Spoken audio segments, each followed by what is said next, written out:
नमो भित्रागाय नमो विद्रागाय नमो अरिहंताणं नमो अरिहंताणं नमो सिद्धाणं नमो सिद्धाणं नमो आयर्हियाणं नमो आयर्हियाणं नमो वत्सायाणं नमो वत्सायाणं नमो लोये सव साहुणं नमो लोये सव साहुणं ऐसो पंच नमकारो ऐसो पंच नमकारो सब पावपणासनो सर्व पावपणासनो मंगलानंच सव्येसिं मंगलाणं च सर्वेसिं परमं हवै मंगलम् परमं हवै मंगलम्।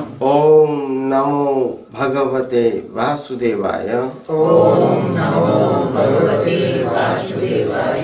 ओम नमः शिवाय। ॐ नमः शिवाय।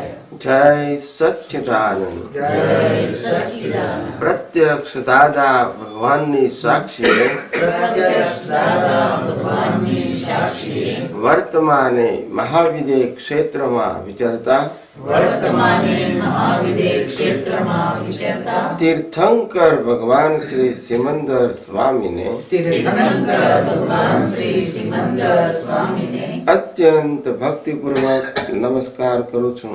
અત્યંત ભક્તિપૂર્વક નમસ્કાર કરું છું। वात्सल्य मूर्ति श्री दादा भगवान ने વાત્સલ્ય મૂર્તિ શ્રી દાદા ભગવાનને अत्यंत भक्तिपूर्वक नमस्कार करूं છું। અત્યંત ભક્તિપૂર્વક નમસ્કાર કરું છું। 33 कोटि देवी देवताओं ने 33 कोटि देवी देवताओने अत्यंत भक्तिपूर्वक नमस्कार करूं છું। અત્યંત ભક્તિપૂર્વક નમસ્કાર કરું છું। वितराग शासन देव देवियों ने વિતરાગ શાસન દેવ દેવીઓને अत्यंत भक्तिपूर्वक नमस्कार करूं છું। અત્યંત ભક્તિપૂર્વક નમસ્કાર કરું છું। निष्पक्षपाती शासन देव देवियों ने નિષ્પક્ષપાતી શાસન દેવ દેવીઓને अत्यंत भक्तिपूर्वक नमस्कार करूं છું। અત્યંત ભક્તિપૂર્વક નમસ્કાર કરું છું। આ ક્ષેત્રના રક્ષક દેવી દેવતાઓને આ ક્ષેત્રના રક્ષક દેવી દેવતાઓને अत्यंत भक्तिपूर्वक नमस्कार करूं છું। અત્યંત ભક્તિપૂર્વક નમસ્કાર કરું છું।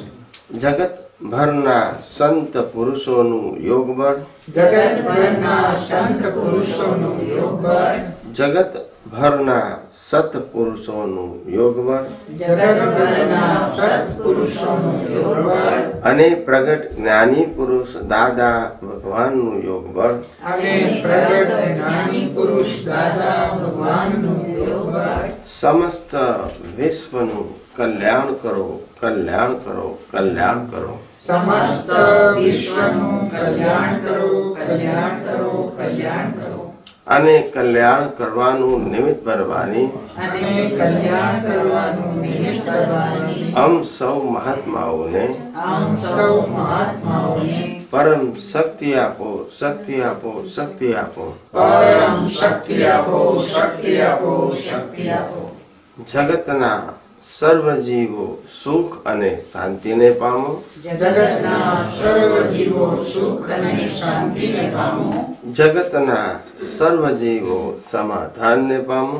જગતના સર્વ જીવો સમાધાનને પામો। જગતના સર્વ જીવો મોક્ષને પામો।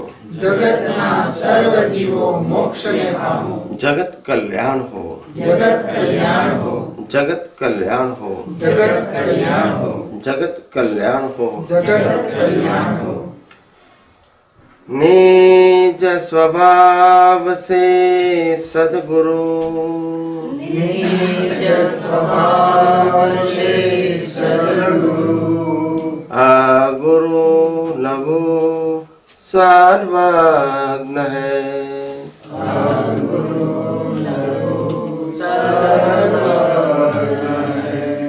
सूक्ष्मतमा सिद्ध परम गुरु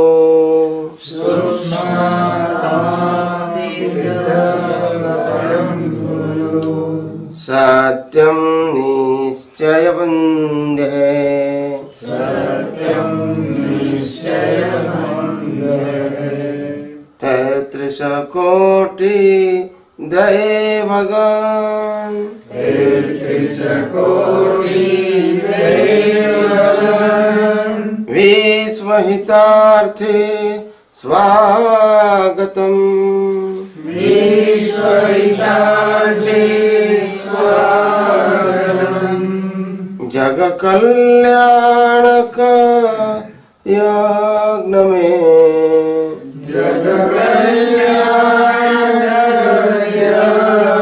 में मंगलमय द्यो आशीषम् मंगलमय द्यो आशीषम् सिद्ध स्वरूपे मूर्तमो सिद्ध स्वरूपे मूर्तमो गलते भूल को मापी दो गलते भूल को मापी दो व्यवहारे सद्बुद्धि हो व्यवहारे सद्बुद्धि हो निश्चय में अभिप्रोधि दो निश्चय में अभिप्रोधि दो जय सच्चिदानंद जय सच्चिदानंद जय सच्चिदानंद जय सच्चिदानंद जय सच्चिदानंद जय सच्चिदानंद जय सच्चिदानंद जय सच्चिदानंद जय सच्चिदानंद जय सच्चिदानंद जय सच्चिदानंद जय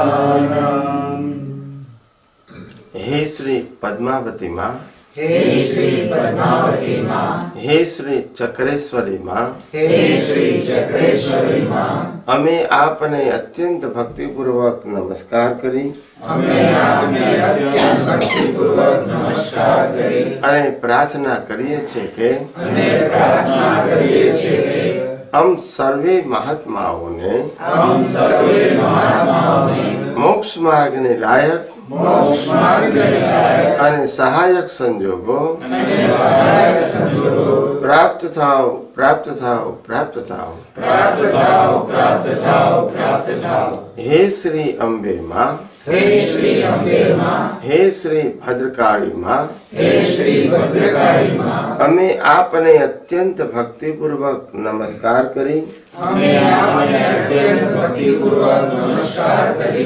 અને પ્રાર્થના કરીએ છીએ કે हमें प्रार्थना करिए छे के हम सर्वे महात्माओने हम सर्वे महात्माओने प्राप्त मन वचन कायाथी प्राप्त मन वचन कायाथी આ જગતના કોઈ પણ જીવને आ जगतना कोई पण जीवने કિંચિત માત્ર પણ દુઃખ ન થાય किंचित मात्र पण दुख न थाय તેવી સ્યાદવાદ વાણી एवी स्याद्वाद वाणी સ્યાદવાદ વર્તન स्याद्वाद वर्तन અને સ્યાદવાદ મનન કરવાની अने स्याद्वाद मनन करवानी પરમ શક્તિ આપો परम शक्ति आपो જય સચ્ચિદાનંદ जय सच्चिदानंद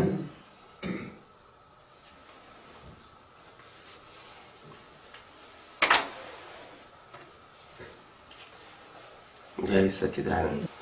શું સવારે તો બધી ઘણી બધી વાતો થઈ આપણે બેઝિક ફંડામેન્ટલ જેને કહેવાય અને મુક્તિનો માર્ગ જે પણ અનુભવી પુરુષ થઈ ગયા હમણાં શ્રીમદ રાજચંદ્ર થઈ ગયા પછી હાલ દાદા ભગવાન થઈ ગયા આ અનુભવી પુરુષોનો એક જ મત છે કે મોક્ષનો માર્ગ સહજ છે, સરળ છે અને સુગમ છે. જેટલા અનુભવીનો બધાનો એક જ મત છે, પણ એનો દાતા શું છે? દુર્લભ છે.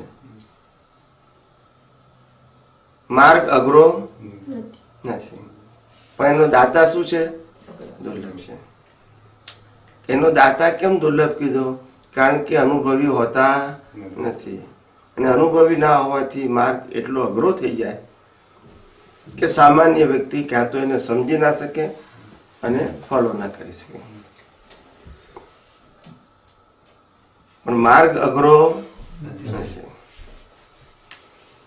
મુક્તિના માર્ગમાં બે જ વસ્તુની ઇમ્પોર્ટન્ટ છે. હું કોણ છું તે યથાર્થ જાણવું, અને જગત કયા આધારે ચાલે છે એ જેમ છે તેમ જાણવું. આ બે જ વસ્તુ છે, ત્રીજી કોઈ વસ્તુ નથી. એટલે આ બે વસ્તુ યથાર્થ સમજાઈ જાય ને આપણી દ્રષ્ટિમાં બરાબર ફિટ થઈ જાય તો પછી એનો ઉપયોગ અને એનો અનુભવ સહજ અને સરળ છે, અને ના સમજાય તો ડિફિકલ્ટ છે. સમજાય છે? શ્રીમદ રાજચંદ્રએ પોતે કહ્યું, કોઈ ક્રિયાજળ થઈ ગયા શુષ્ક જ્ઞાનમાં કોઈ, માને માર્ગ મોક્ષનો કરુણા ઉપજે જોઈ. એટલે કેટલાક લોકો જળ ક્રિયાને મુક્તિનો માર્ગ માનવા મળ્યા, કેટલાક લોકો શબ્દોને જ મુક્તિનો માર્ગ માનવા મળ્યા. પણ આ બંને લોકોને જોઈને મને કહે છે કરુણા ઉપજે જોઈ. આ બંને લોકો આને મુક્તિનો માર્ગ માને છે, એ જોઈને મને કરુણા આવે છે કે આ મહેનત કરે છે પણ સાચા માર્ગને પામી શક્યા કે સમજી શક્યા નથી. એટલે કરુણા શબ્દ વાપર્યો.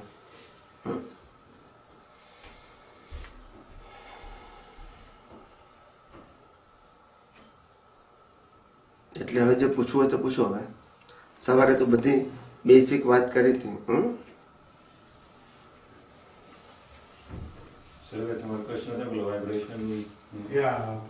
વાત કરતા હોય છે વાઇબ્રેશન તમારા પહોંચે છે, તો how do you define in terms of science?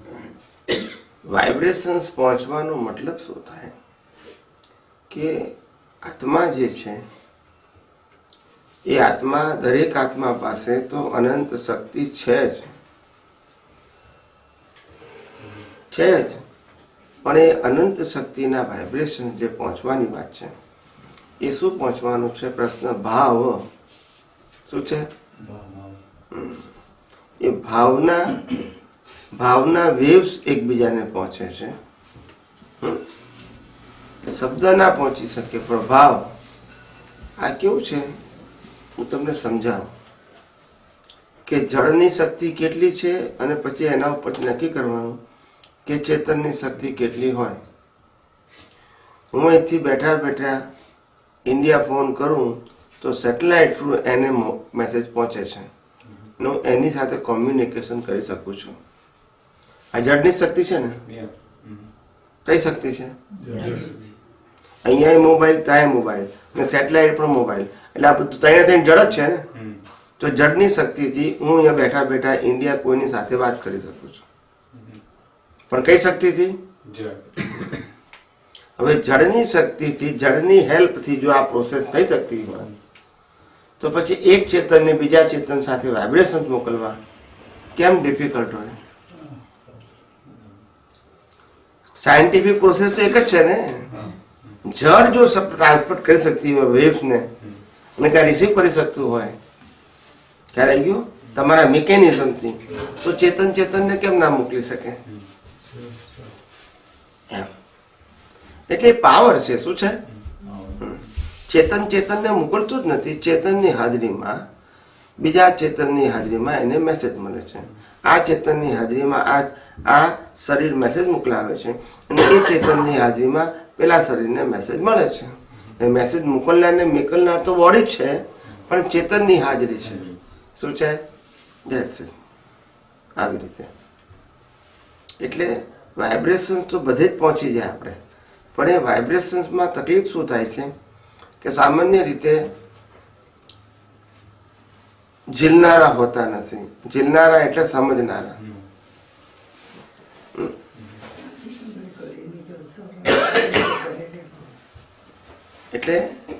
એટલે વાઇબ્રેશન્સ બધાને પહોંચે, સારાએ પહોંચે ને ખરાબ પહોંચે, બંને પહોંચે. વાઇબ્રેશન્સ બે પહોંચે, પણ એ વાઇબ્રેશન્સ પહોંચે છે એ સાયન્સ છે. આ પ્રતિક્રમણ એના ઉપર જ કરીએ છીએ ને. વાઇબ્રેશન ના પહોંચતા તો પ્રતિક્રમણ નો અર્થ શું? બધી વસ્તુ પ્રિન્સિપલ તો એક જ છે ને. એટલે આત્માની હાજરીથી બધું જ પહોંચી શકે છે. આ આત્માની હાજરીથી આખું બ્રહ્માંડ ખુલ્લું થઈ જાય છે. જ્ઞાની પુરુષના વાઇબ્રેશન્સ વધારે સ્ટ્રોંગર હોય ને અમારા જેવાના ઓછા સ્ટ્રોંગ, એવું ખરું કે ઇટ ડિપેન્ડ્સ ઓન ધી ભાવની ઇન્ટેન્સિટી પર? ભાવને ઇન્ટેન્સિટીમાં જે ડિફરન્સ હોય એ તો બધા માટે સરખી છે, પણ અનુભવી પુરુષના જે વાઇબ્રેશન્સ હોય એની અંદર ખાલી અનુભવનો પાવર એડિશનલ હોય. અનુભવનો પાવર, ધેટ્સ ઇટ. આટલું જ વધારે છે. એટલે અનુભવનો પાવર હોય એટલે એની વાણી અનુભવને આધારે પાવરફુલ હોય, એ એડિશનલ હોય. પેલા વાઇબ્રેશન્સ તો બધાના કોમન હોય, એ સ્ટ્રેન્થ ઉપર આધારિત છે, પોઝિટિવ નેગેટિવ. અને પોઝિટિવ નેગેટિવની અંદર પાછી સ્ટ્રેન્થ કેવી છે એના આધારે એની અસર હોય. સમજાય છે? પણ જય સચ્ચિદાનંદ. મારા બ્રધર છે.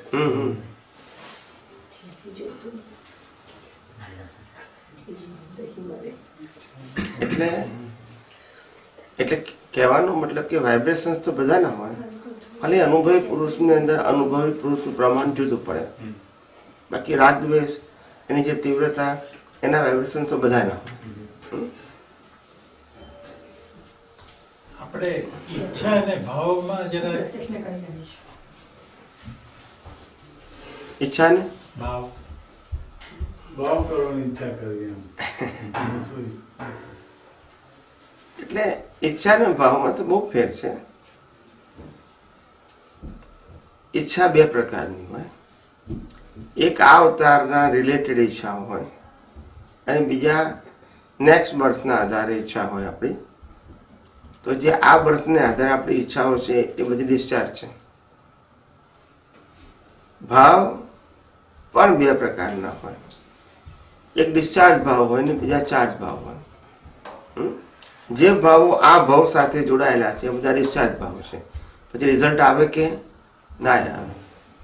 પણ જે ભાવો આ ભાવ સાથે જોડાયા નથી એ બધા ચાર્જ ભાવો છે.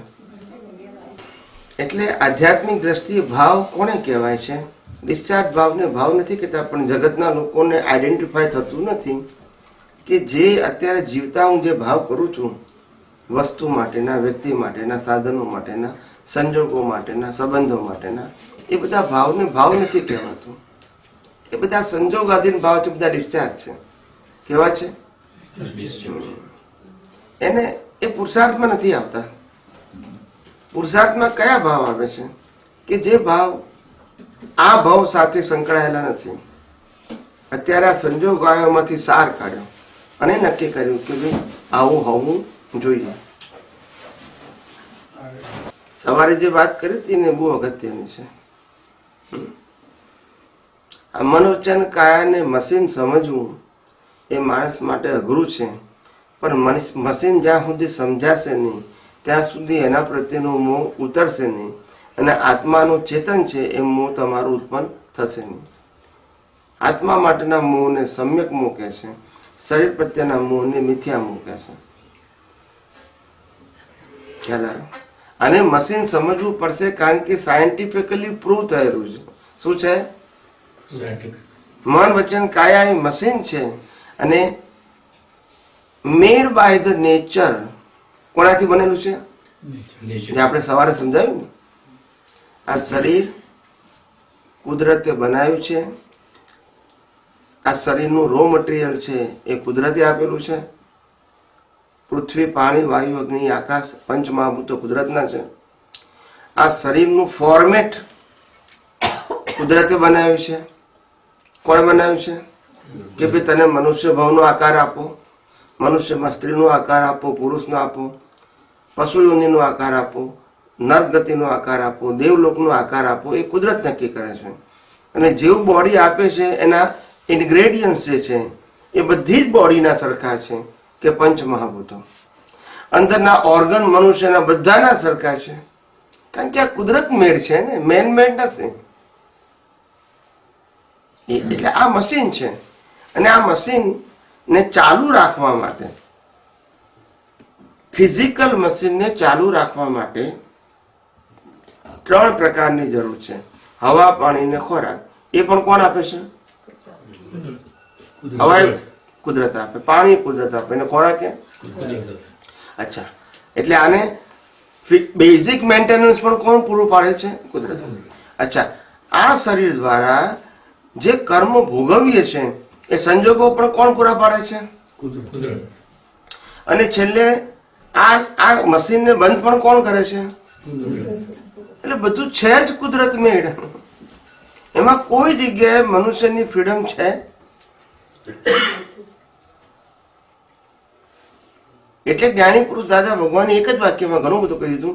અમે તેને ડિટેલમાં કીધું જેથી સામાન્ય વ્યક્તિઓ સમજી શકે.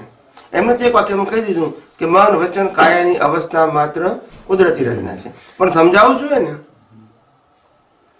એટલે અમે સાયન્ટિફિક વેથી સમજાવ્યું કે કઈ રીતે કુદરતી રચના છે. આ ફોર્મેટ આખું કુદરતે બનાવ્યું છે. એના અંદરના ઇનર પાર્ટ્સ પણ કોને બનાવ્યા છે? પ્રિપેર કર્યા છે કુદરતે.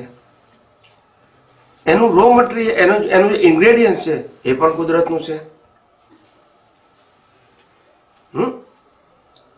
એને બેઝિક મેન્ટેનન્સ ચલાવવા માટે હવા, પાણી, ખોરાક પણ કુદરતે આપે છે. હવે આ બોડીને તો કુદરતે આપ્યું, પણ આ બોડી દ્વારા બોડીનો રોલ શું હતો? તો કે કર્મ ભોગવવાનું સાધન. એટલે બધા જ પ્રકારના જે કર્મો કરેલા એ બધા જ પ્રકારના કર્મો ભોગવવાના પાછળ સંજોગો પણ કોણ આપશે? કુદરત આપશે. છેલ્લે બધા કર્મો પતી જશે એટલે આ બોડીનો એન્ડ પણ કોણ લાવશે? એમાં કોઈ જગ્યાએ મનુષ્યનો કોઈ સ્વતંત્ર રોલ છે? છે નથી. આ સ્વસત્તા છે કે પરસત્તા છે?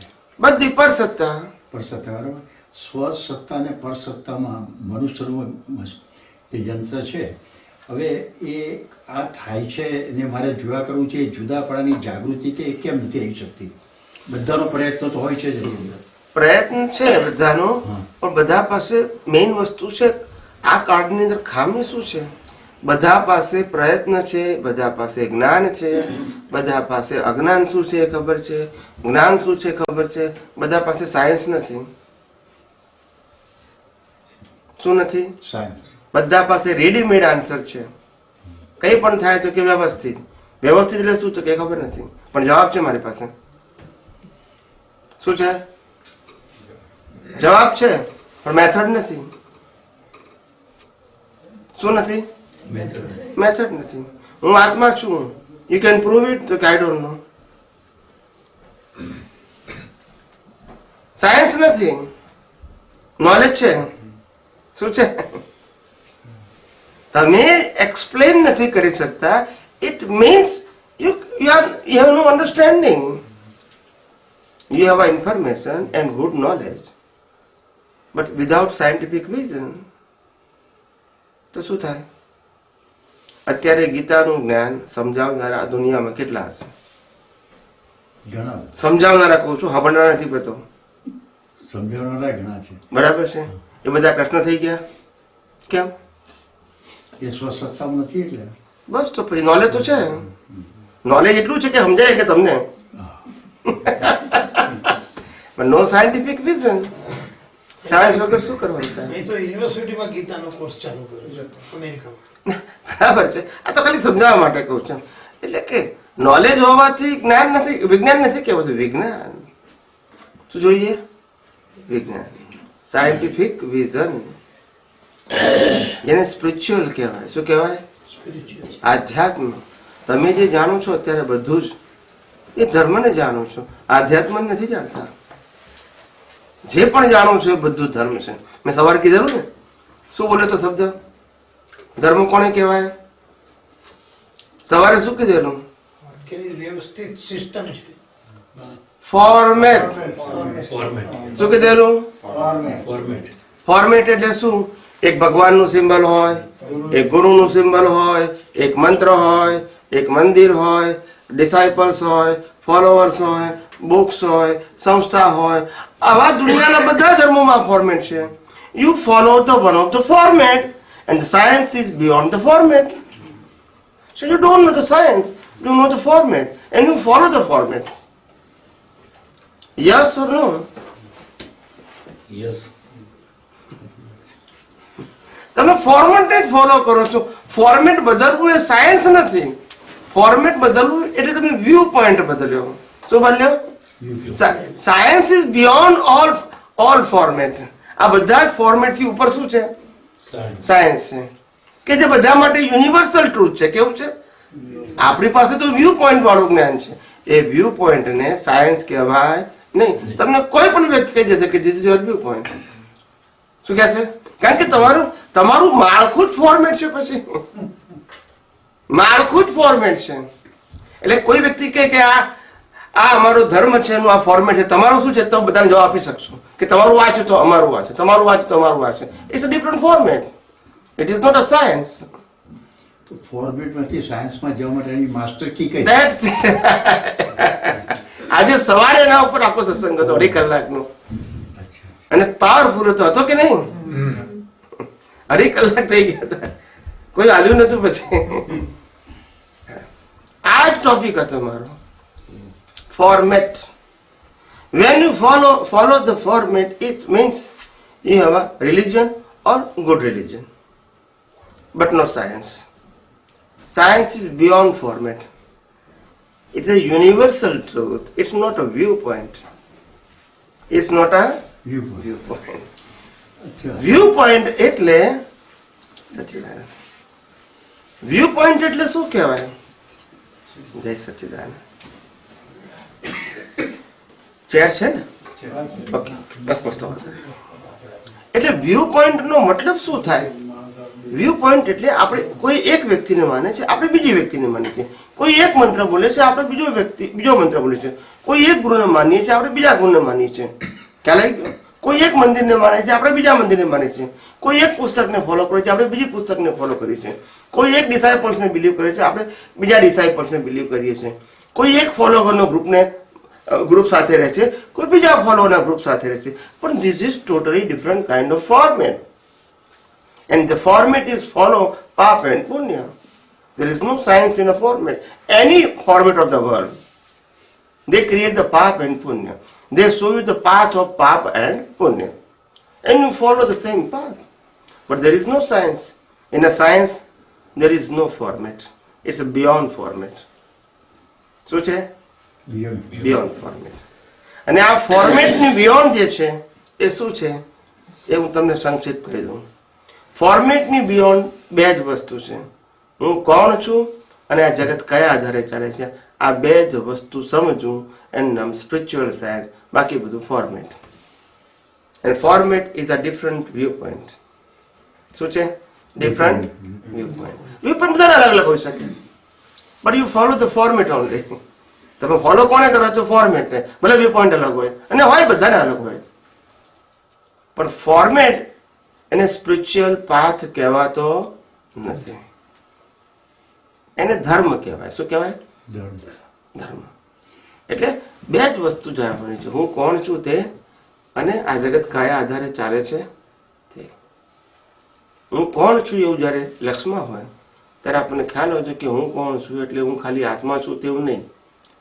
હું ચેતન છું, હું અવિનાશી છું, અને તમામ પ્રકારની અનંત શક્તિ વાળો છું. આ વિઝન મને હોવું જ જોઈએ in any circumstances. If you have a scientific vision. શું કીધું? સાયન્ટિફિક વિઝન હોય તો આ ત્રણ વસ્તુ હોવી જોઈએ. Not mechanical, I am a pure soul, I am a pure soul. Not, it is a mechanical word. It's require the particular awareness. બોલવાની જરૂર નથી, પણ અવેરનેસ તો હોવી જોઈએ. સ્વામીશ્રી આપ એ કઈ વાત તદ્દન સાચી છે, પણ વર્ષો લગી જેને જ્ઞાન લીધું હોય, 5 આજ્ઞા પાળવી એની ફરજ હોય, ચરણ વિધિ કરતો હોય, એને પછીથી એને ડિસ્ચાર્જ થતું હોય, લાગે કે આ ભૂલ કરી છે, પછી અંદર પસ્તાવો થતો હોય, એના શુદ્ધાત્માની આપવા માગતો હોય, છતાં બી આપ જે કહો છો ને કે વિજ્ઞાન સ્પિરિચ્યુઅલ સાયન્સ એનામાં પૂરેપૂરું કેમ રહી નથી શકતો માણસ? એટલે એમાં ભરેલા માલનો દોષ છે કે અજ્ઞાનતા છે કે એની કસર છે કે એના ગયા જન્મમાં કરેલા કર્મને નિશ્ચય થઈને નિજેર નથી, એટલા માટે થાય છે? ના, સમજાવું. પહેલી વસ્તુ એ કે આપણે જે વસ્તુ બધા સમજેલા છે ને, જે જી ભૂતકાળમાં જ્ઞાન પ્રાપ્ત કર્યું અને પ્રાપ્ત કર્યા પછી જે વસ્તુ બધી સમજ્યા છે, એ બધી જ વસ્તુઓ આખી ફોર્મેટમાં આવે. શેમાં આવે છે? ફોર્મેટ એટલે વ્યૂ પોઈન્ટ. દુનિયાનો એક પણ ધર્મ એવો નથી કે જેમાં ક્ષમાપનાનો માર્ગ ના હોય. Yes or no? Yes. So this one kind of format. It's not universal truth. Different kind of format you follow. સામયિક પ્રતિક્રમણ કોણે હોય? જેને પ્રકૃતિમાં ઊંડા ઉતરવું છે એના માટે સામયિક હોય, અને જેને પ્રકૃતિની અંદરથી પાપોથી બચાવીને પુણ્યના માર્ગે જવું છે એના માટે પ્રતિક્રમણ છે. જેને મોક્ષે જવું છે એને સામયિક ના હોય, પ્રતિક્રમણ ના હોય, સેપરેશન હોય. I and my separate, that's it. No પ્રતિક્રમણ and no સામયિક. I don't want to see the detailing of the પ્રકૃતિ because મારે એક્સપર્ટ થવું નથી. ફક્ત હું જુદો છું. It is more than enough for me as a સામયિક. અને પ્રતિક્રમણ એટલે શું? હું આમાં ભળી ના જવું એ મારું પ્રતિક્રમણ. એનો ઉપયોગ ચૂક્યો. રિલેટિવ રિઝલ્ટ ભેગા થઈ ગયા, એનો ઉપયોગ ચૂક્યો, એનું પ્રતિક્રમણ. પ્રકૃતિએ શું કર્યું એનું પ્રતિક્રમણ મારે ના કરવાનું સાયન્સમાં. કારણ કે સાયન્સમાં મન વચન કાયાની અવસ્થા માત્ર કુદરતી રચના છે, એના કરતા નથી, મારે પ્રતિક્રમણ ના હોય. પણ જ્યારે કુદરતી રચનાનું સાયન્સ નથી સમજતા અને તમે કરો છો ત્યારે પ્રતિક્રમણ હોય, ત્યારે ક્રમિક માર્ગ છે, પછી સાયન્સ નથી. આપના ઘણા સત્સંગમાં મેં સાંભળ્યું છે કે ડિસ્ચાર્જ છે તો નીકળવાનું છે, કમ્પલસરી. રાઈટ? તેમાં આપણે એવું કીધું હતું કે ભાઈ આ જે થાય છે એનાથી એ બરાબર નથી અને મોક્ષને લાયક ને સહાયક નથી, એટલે એમાં જુદાપણે જાગૃત રાખો તો પ્રતિક્રમણ કરવાની જરૂર ના રહે. આ જ પ્રતિક્રમણ. આવી પ્રકૃતિ ના હોવી ઘટે, કારણ કે આ પ્રકૃતિ મોક્ષ માર્ગ માટે લાયક અને સ્વાય નથી. ગુડ કે bad, that is not my subject. Subject to moksha it is incorrect. તો મારી કેવી હોવી જોઈએ? મોક્ષ માર્ગ માટે લાયક અને સહાયક. અને રાગ કર્યો કે દ્વેષ કર્યો, અને સારું કામ કર્યું, ખરાબ કામ કર્યું, પણ મોક્ષ માર્ગ માટે લાયક અને સહાયક છે, તો મારા માટે આવી પ્રકૃતિ ના જોઈએ. કારણ કે મારો પુરુષાર્થ મોક્ષ માટે છે, ગુડ બેડ માટે નથી.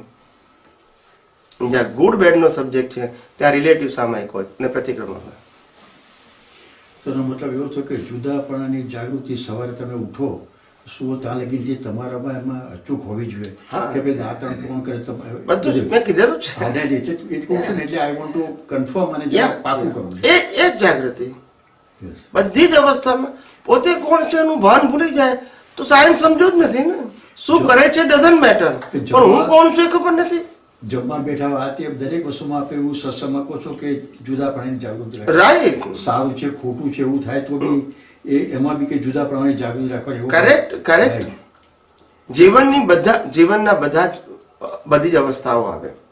પરિવારમાં આવે, સમાજમાં આવે, વ્યક્તિગત આવે, બધે ઠેકાણે દુનિયામાં આવે આપણી. પણ આપણને ખબર પડે કે હું ચંદુલાલ છું. મને લાખ માણસના વચ્ચે જવું, મને ખ્યાલ હોય કે હું ચંદુલાલ છું. એક અબજ માણસની ભીડમાં જવું, પણ હું ચંદુલાલ છું ખબર હોય કે નહીં. એમ મન વચન કાયની ગમે તે અવસ્થા આવે, હું શુદ્ધાત્મા છું કે ભૂલી શકીએ આપણે?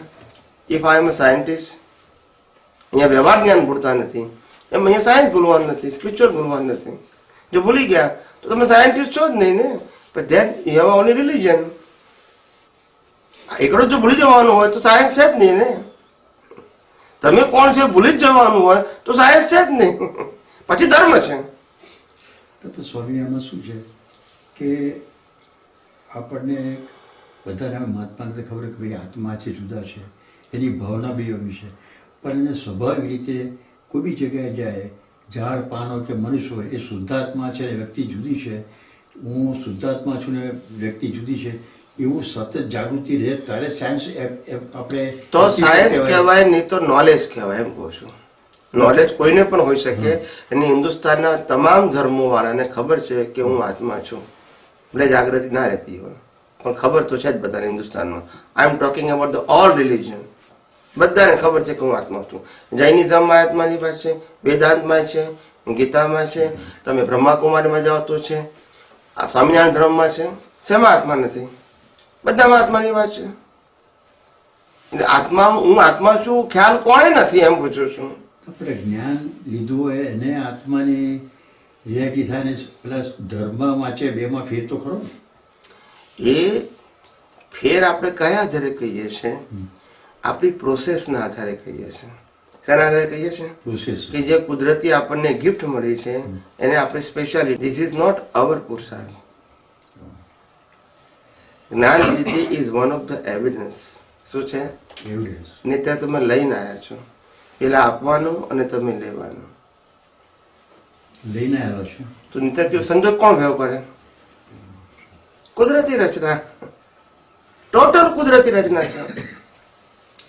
એટલે આપણે જ્ઞાન વિધિ છે, જ્ઞાન વિધિ છે એને આપણે જ્ઞાન માન્યું. જ્ઞાન એટલે કે દ્રષ્ટિ પરિવર્તન. મેથડ ઇઝ કોઈ પણ હોય. કૃષ્ણ ભગવાને જ્ઞાન આપ્યું ગીતાને, એમની મેથડ હતી. મહાવીરે હજારો વ્યક્તિઓને જ્ઞાન આપ્યું, એમની મેથડ હતી. શ્રીમદ રાજચંદ્રે જ્ઞાન આપ્યું કેટલીક વ્યક્તિઓને, એમની મેથડ હતી. દાદા ભગવાને જ્ઞાન આપ્યું, એમની મેથડ હતી. પણ method is not universal truth. આપણે મેથડને આધારે જ્ઞાન મળ્યું એવું કહેવાય નહીં. સમજાય છે મારી વાત? મેથડ કોઈ પણ હોઈ શકે. ઇમ્પોર્ટન્ટ વાત એ છે કે જ્ઞાન મને સાયન્ટિસ્ટ પાસેથી મળ્યું છે કે નોલેજ વાળા પાસેથી મળ્યું છે. That is important thing. Krishna ભગવાન જે જ્ઞાન આપે અર્જુનને, એનો પાવર આજે ગીતાનું જ્ઞાન આપે એનો પાવર સરખો હોય? શબ્દો તો એ જ છે. વ્યક્તિનો ફેર. That's it. You have an experience and you reply to anybody to tell your experience. It is a different thing, and the person, they got it the knowledge from the scripture and they tell you it's a different thing. Yes or no? That's it. હું તમને નોલેજને આધારે કંઈ પણ કહી શકું. જે આજે રામકૃષ્ણ મહાવીરના જે શાસ્ત્રો છે એ લોકો વાંચીને સમજાવે છે એ ને રામકૃષ્ણ મહાવીર કે એમાં ફેર નહીં. શબ્દો તેના તે જ છે. પેલો તે બોલે છે, આ તે બોલે છે. પ્રશ્ન શેનો છે? એક્સપિરિયન્સ. વેલ્યુ કોની છે? એક્સપિરિયન્સ. એટલે એક્સપિરિયન્સ. સાયન્સ એટલે અનુભવ હોય તો સાયન્સ હોય, સાયન્સ હોય તો જ અનુભવ હોય. એટલે અનુભવ ના હોવાને કારણે આ ધર્મનો માર્ગ અને વિજ્ઞાનનો માર્ગ એનું ડિવિઝન પાડી શકે નહીં. હું મહાવીરની આજે વાત કરતો હું તો મહાવીરે સાયન્સ કીધું, પણ હું જ્યારે મહાવીરની વાત કરતો હું ત્યારે હું ફોર્મેટની વાત કરું છું. કૃષ્ણ ભગવાને સાયન્સ કીધું, પણ હું કૃષ્ણ ભગવાનની વાત કરું આજે ત્યારે ફોર્મેટની વાત કરું છું. હું આજે વૈષ્ણવ ધર્મની વાત કરતો હું આજે રામના ધર્મની વાત કરતો હું, હિન્દુ ધર્મની. પણ રામે વિજ્ઞાન કીધું, પણ આજે ફોર્મેટ છે. હું શૈવ ધર્મની વાત કરતો હું ત્યારે સાયન્સ છે, પણ હું વાત કરું ત્યારે ફોર્મેટ છે. એટલે પ્રશ્ન હું શું બોલું છું તે મતલબ નથી. મારી રજૂઆતમાં અનુભવ ન હોવાથી ફોર્મેટ જ કહેવાનું મારે હોય. I have no any choice.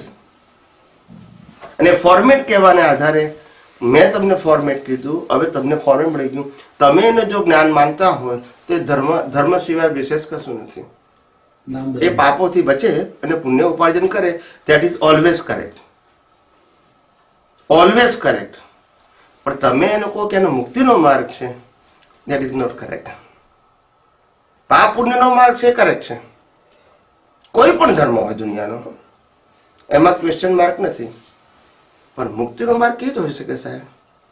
જે પોતે જ ફોર્મેટને ફોલો કરતા હોય, ફોર્મેટને ફોલો કરાવડાવતા હોય, એ કઈ રીતે મુક્તિનો માર્ગ હોય? રામ ફોર્મેટને ફોલો કરતા હતા. હું રામ જીવતાની વાત કરું છું. કૃષ્ણ ફોર્મેટને ફોલો કરતા હતા. મહાવીર ફોર્મેટને ફોલો કરતા હતા. શ્રીમદ રાજચંદ્ર ફોર્મેટને ફોલો કરતા હતા. હમણાંની વાત કરું છું. તમે વિચાર તો કરો, દાદા ભગવાન ફોર્મેટને ફોલો કરતા હતા. જેટલા પણ એક્સપિરિયન્સ પર્સન છે એનું વિઝન જુઓ. They never follow the format and tradition. They only tell his own experience as it is. That's it. That is science. દાદાશ્રીએ સુરતના સ્ટેશન પર જ્ઞાન થયું જમ્યા પછી તે વખતે એમને બધું જુદાપણાનું લખ્યું અને એમને વ્યવસ્થિતની આજ્ઞા શોધી અને ત્યાર પછી પણ એમને અશક્ય પ્રતિક્રમણ 2-3 વર્ષની પ્રતિક્રમણ કરે એવો મને કંઈક ખ્યાલ છે. તો આવું કરવાનું કારણ શું એમનું? એમને પ્રતિક્રમણ એટલે કોઈ પ્રતિક્રમણ કર્યા નથી. એમને જે આ જ્ઞાન ખુલ્લું થયું એ જ્ઞાન ખુલ્લું થયા પછી એમને આ જ્ઞાન લોકોને આપવું હતું. શું કરવું હતું? આપવું. પણ સંજોગ ના મળ્યા. કોઈ ઓળખે તો આપે ને. મારે આપવું છે પણ કોઈ ના ઓળખે તો હું કઈ આપી શકું? એટલે એમને પ્રતિક્રમણ કર્યા છે કે આ લોકો પામે, એ ભગવાન લોકોને પામે એવા સંજોગો આપો. અને જ્યારે શરૂઆતમાં જ્યારે જ્ઞાન આપવાની શરૂઆત કરી ત્યારે પણ કન્ડિશન મૂકી હતી કે લાયકાત હોય એને આપવું. એમાંય ફેલ ગયા અને પાછા એમાંથી લો ગયા. એ તમને બધું ખબર છે એટલે વિગતવાર નથી કહેતો. એટલે આવું પ્રતિક્રમણ બીજું કશું ના હોય. જ્ઞાનીઓને પ્રતિક્રમણ હોય સાહેબ, એટલે અનુભવી જ્ઞાની ના હોય, શાસ્ત્ર જ્ઞાની ન હોય, અનુભવી ના. હવે અનુભવી જ્ઞાની એટલે છૂટાપણું. જે દેહથી મુક્ત રહેતા હોય એને પ્રતિક્રમણ હોય. એમને પ્રતિક્રમણ કરવાના હોય તો કેવા કરવાના હોય? ઉપયોગ ચૂક્યા તેના, એક્શન ના હોય.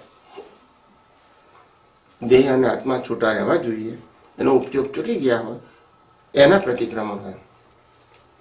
પણ મન વચન કાયની ક્રિયાના પ્રતિક્રમણ ના હોય. એમને પેલા દૂધનો કંઈ દાખલો છે, એમની ભાભી જોડે એને કંઈક હતું, મમ્મી અને એ બધું એ બધા પ્રતિક્રમણ એને પછી કર્યા કે એ વખતે થઈ ગયા છે? પ્રતિક્રમણ હોય જ નહીં તો આપણને મેસેજ આપવા માટે એમને એક્ઝામ્પલ કે અમારા જીવનમાં આવા બની ગયા હતા પ્રસંગો અને પછી આવું થયું, પછી અમે તો ખાધું નહીં, રીસાઈ ગયા અને આખી રાત ઊંઘી ગયા. પછી એમાંથી તારણ કાઢ્યું કે ગમે તે થાય, બોલવાનું થાય, ઝઘડવાનું થાય, પહેલાં ખાઈ લઉં, આ તો નુકસાન આપણને ગયું. પેલા લોકો તો આપણને ભૂખ્યા રાખીને ઘસઘાટ ઊંઘી ગયા અને આપણે ભૂખ્યા રહીને જાગવાનું આખી રાત. ખાવાનું ના મળ્યું, જાગવાનું ઊંઘવાનું ના મળ્યું.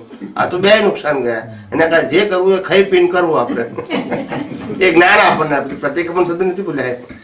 એ વખતે મને જ્ઞાન થયું એમ કે છે કે આ જિંદગીમાં રીસાવા જેવું નથી. એ એમના જીવનનો એમને અનુભવ કીધો છે. એ પ્રાયશ્ચિત નથી કીધું કે મેં જીવનમાં સાર કાઢ્યો કે આ બે ખોટ ગઈ આપણી. એટલે આ માણસ સમજદાર માણસ ના કહેવાય. સમજદાર માણસ તો એક ખોટ ખાય જે લમણે લખી છે, બીજી ના ખાય અણસમજણની. એમ તો જે લોકો ભૂખ્યા બે ઉપવાસ કરે મહિના એ દેવી શક્તિ હોય, હે શાસન દેવી શક્તિ હોય. કોણે કીધું એવું? પૂછું છું. ના ભાઈ ના. How they do 30 days? કરી શકે ને. 30 days કરે છે શું? 180 દિવસ કરે છે.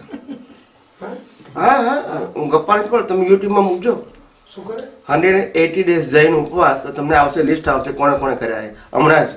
ને એ જીવતા છે પાછા, ઉપર નથી પહોંચી ગયા. વચ્ચે એક કાકા આયા તો 365 દિવસ સનના રેસથી વગર ખાધે પસાર કરે. એ તો બરાબર છે. એ છે ને, એ ગુજરાતી કાકા હતા. મને ખબર છે, એને મળેલો જ છું. અમારે ટેમ્પલમાં આવેલા. એ આવે. એમનું નામે સરસ છે, ભૂલી ગયો નામ એનું. એમનું નામ ભૂલી ગયું, સરસ છે એમનું. તમે બોલો તો ખ્યાલ How આવે. they do that? હે? How they do? સાયન્ટિફિક વસ્તુ છે. એને એ સબ્જેક્ટનું સાયન્સ મળી ગયું એટલે એ કરી શકે. એમાં કંઈ અઘરું નથી. પણ હા, આપણે એનાથી ટેવાયેલા નથી, આપણને સાયન્સ ખબર નથી ને આપણને સાયન્સમાં ખબર ના હોવાથી રસ નથી. That's it. 30 days નો ઉપવાસ કરે એમને સાયન્સનું શું ખબર? કશું જ ના હોય. એ તો ઉદય કર્મ છે. આ તો તમે સૂર્યની વાત કરી એ મેં વાત કરી. 30 days ના ઉપવાસ તો ઉદયના કેટલા કર્મો એ જ કરી શકે, right? સવાલ જ નહીં ને. 30 દિવસ, 60 દિવસ, 90 દિવસ કરે જ છે બધા કન્ટિન્યુઅસ વિધાઉટ. આમાં તો દર વર્ષે બે જેટલા 30 days હોય. માસ ક્ષમણ કહેવાય. શું કહેવાય એને?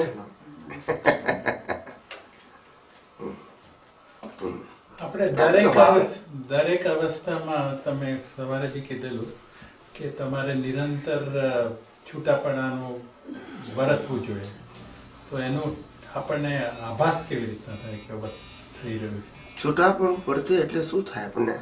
આપણે આ દેહથી છૂટા છે એવું આપણે વર્તીએ છીએ તો શું આપણને ભાસ થાય?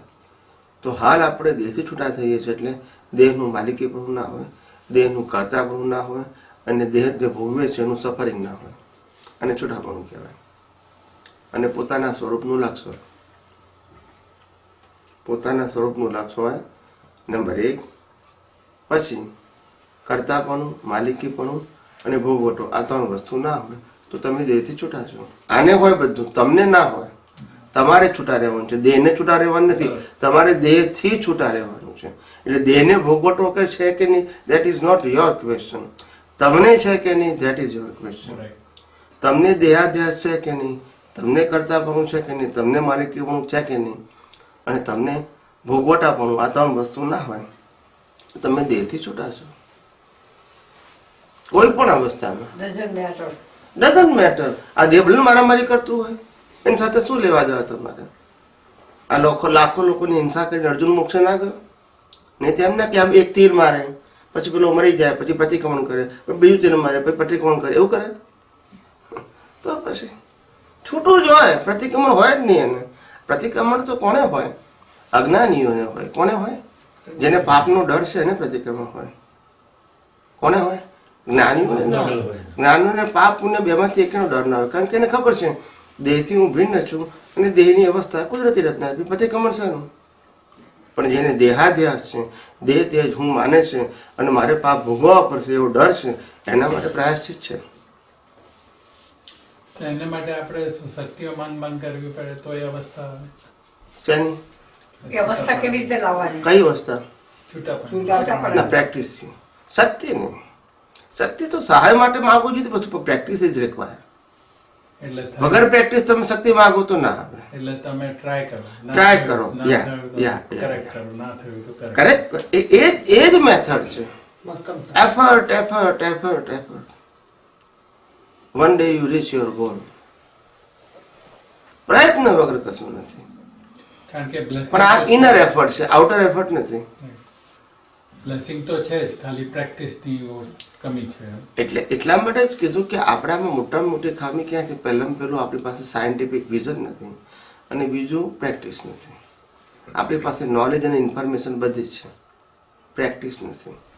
અને બીજું જે કંઈ આપણે નોલેજ છે એ નોલેજમાં આપણને આત્મવિશ્વાસ નથી. શું નથી? એટલે પોપટના જેવું જ્ઞાન છે. કેવું છે? પોપટના જેવું જ્ઞાન. આપણે બોલીએ ખરા બધા કે હું અનંત શક્તિ વાળો છું, હું અનંત જ્ઞાન વાળો છું, રોજ જે બોલીએ આપણે પછી ડગી જાય. Every day. પણ જ્યારે મુશ્કેલી આવે ત્યારે શક્તિ તો ફોટા પાસે અને મૂર્તિ પાસે જ માગવાની. એટલે બોલીએ છીએ માનવાનું નહીં, જે માનીએ છીએ બોલવાનું નહીં. આનું નામ સાયન્સ. રાઈટ? યસ કે નો? યસ. જે બોલીએ છીએ હું અનંત શક્તિ વાળો છું એ માનવાનું નહીં, કારણ કે માગવાની ત્યાં, અને જેને ભાઈ માગીએ છીએ એ બોલવાનું નહીં કે ફોટો અનંત શક્તિ વાળો છે. કેટલું કોન્ટ્રાડિક્ટ. હવે વેર ઇઝ ધ સાયન્સ? આપણી લાઈફ તમે જુઓ, આપણી વિચારધારા જુઓ, આપણું અન્ડરસ્ટેન્ડિંગ જુઓ, જેમાં ફંડામેન્ટલ બધા પાયા ખોટા છે. પાયા જ ખોટા છે. પાયા જ ખોટા હોય તો પ્રગતિ કેમ નહીં કરશો? આજે હું એમ કહું છું કે હું સિમંદર સ્વામીને માનું, ત્યારથી તમે તમારા પરમાત્માને પરમાત્મા નથી માનતા. સિમંદર સ્વામી તીર્થંકર છે, ભગવાન છે. કોઈ પણ બોડી ભગવાન હોય, કોઈનું પણ બોડી હોય, પ્રિન્સિપલી હોય, is a tirthankara, it is okay. પણ ભગવાન તો હું છું ને, અને એમની અંદર ભગવાન છે, અને જીવ માટેની અંદર ભગવાન છે. પણ મારી બિલીફ શું છે? ભગવાન. એટલે તમારું સાયન્સ ખોટું થઈ ગયું ત્યાંથી. તમે સાયન્ટિસ્ટ જ નથી. જેને જે પદ હોય કહેવામાં વાંધો શું છે આપણને, પણ ભગવાન કઈ રીતે કહેવાય? દેહ સ્વરૂપે કોઈ પણ ભગવાન હોઈ શકે? કોઈ પણ. એ પ્રિન્સિપલ છે, અને આપણે કોઈને માનીએ છીએ. મારે આપણી પાસે સાયન્ટિફિક વિઝન નથી. ચોખ્ખી જ વસ્તુ છે ને. આપણે ભ્રાંતિમાં પાયા જ બધા ખોટા છે, અને પ્રગતિની અપેક્ષા રાખીએ શું થાય? પાયા જ ખોટા છે. આપનાર જ્ઞાન આપનાર ખોટો નથી, પણ આપણે જે જ્ઞાન સમજ્યા છે એના બધા પાયા કેવા છે? રિલેટિવ સત્ય ઉપર છે. હવે શું થાય સર? રિલેટિવ સત્યથી સનાતન સત્ય પ્રાપ્ત થાય? કેવી રીતે થાય સાહેબ? તમે વિચાર તો કરો. એક કે એક વસ્તુમાં પાયા ખોટા છે. જે જ્ઞાની પુરુષ અને જે વિજ્ઞાન એવું કહે છે કે મન વચન કાયની અવસ્થા માત્ર કુદરતી રચના છે, રોજ આપણે ચરણવિધિમાં બોલીએ પણ છે, જ્ઞાની પુરુષે કહ્યું છે પણ ખરું, અને છતાં આપણે મનોવચન કાયાની ક્રિયાઓને આજે પણ પુરુષાર્થ માનીએ. વેર is the science? You follow the tradition. જેમ અન્ય ધર્મોમાં છે એમ તમે જ કરો છો. સાયન્સ ક્યાં છે? તમારા વિઝનમાં જ નથી. પછી કઈ રીતે રિઝલ્ટ આવશે તમારું? કઈ રીતે આવશે? મન વચન કાયા શું ક્રિયા કરે છે ઇમ્પોર્ટન્ટ નથી. મન વચન કાયાની કોઈ પણ ક્રિયાને પુરુષાર્થ માનું છું ત્યાં અજ્ઞાન છે. આ મન વચન કાયા દિવસમાં 4 વખત આરતી કરે એને અજ્ઞાન નથી કહેવાતું, પણ આ મનોવચન કાયા 4 વખત આરતી કરીને પુરુષાર્થ માનું છું એ અજ્ઞાન છે. આ મનોવચન કાયા ચરણવિધિ કરીને અજ્ઞાન નથી કહેવાતું, પણ ચરણવિધિને પુરુષાર્થ માનું છું એ અજ્ઞાન છે. હું દ્રષ્ટિની વાત કરું છું, એક્શનની વાત કરતો નથી. તમારી દ્રષ્ટિમાં જ અજ્ઞાન છે. તમે શું પ્રગતિ કરશો? શું કરશો પ્રગતિ? દ્રષ્ટિમાં અજ્ઞાન છે. ક્યાં છે? અને સાયન્સ શું કહે છે? Art of vision. Change your vision. એક્શનની વાત કરતું જ નથી કોઈ દિવસ. આધ્યાત્મનો માર્ગ એ દ્રષ્ટિનો પુરુષાર્થનો માર્ગ છે. એ મનોવચન કાયાની ક્રિયાનો માર્ગ છે જ નહીં. સમજાયું કે નહીં? હવે આપણે ક્રિયાને પુરુષાર્થ માનીએ, ક્યાં સાયન્સ આવે? પછી ક્યાં સાયન્સ આવશે? તમે ક્રિયા કરો છો એ ભૂલ નથી, ક્રિયાને પુરુષાર્થ માનો છો ત્યાં સાયન્સ નથી. તમે રોજ દાડામાં 4 વખત ચરણવિધિ બોલો, there is no problem with science. પણ તમે 4 વખત બોલો ને પુરુષાર્થ માનો તો એમાં સાયન્સ નથી. સમજાય છે? મન વચન કાયાની અવસ્થા માત્ર કુદરતી રચના છે. એ બોલીએ ખરા પણ માનીએ એટલે શબ્દોની વેલ્યુ શું પછી એમ કહો મને? આપણે સરસ સરસ શબ્દ બોલીએ છીએ એમાં વાંધો, પણ એનો મિનિંગ ક્યાં આપણને ખબર છે? એનું વિઝન ક્યાં આપણી પાસે છે? અને આધ્યાત્મનો માર્ગ સાહેબ દ્રષ્ટિ ઉપર છે, એક્શન ઉપર નથી.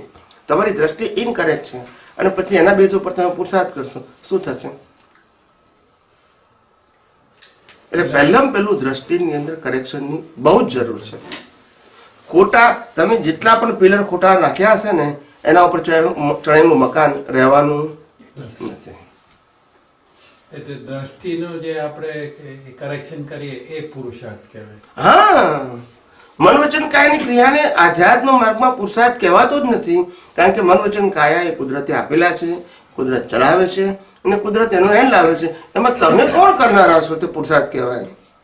તમારી પાસે તો કુદરતે શ્વાસ લેવાની પણ સ્વતંત્ર શક્તિ આપી નથી, પછી કયા પુરુષાર્થ તમે પુરુષાર્થ માનો છો? Think about. તમને કુદરતે શ્વાસ લેવાની પણ સ્વતંત્ર શક્તિ નથી આપી, તો તમે મનોવચન કાયાથી કયો પુરુષાર્થ કરી શકશો? અને છતાંય તમે પુરુષાર્થ માનો તો પછી સાયન્સ તમે સમજ્યા છો? નથી સમજ્યા. પછી આપણે માનીએ કે મારે પ્રગતિ પણ કેમ નહીં કરી શકશો? અજ્ઞાનના બેઝ ઉપર પ્રગતિ થાય જ નહીં. આજે નહીં તો કાલે, આ ભવ નહીં તો આવતા ભવે. જો તમારે આધ્યાત્મ માર્ગે આગળ વધવું હશે તો આ સ્પિરિચ્યુઅલ પાથને, સ્પિરિચ્યુઅલ સાયન્સને જેમ છે તેમ સમજવું પડશે.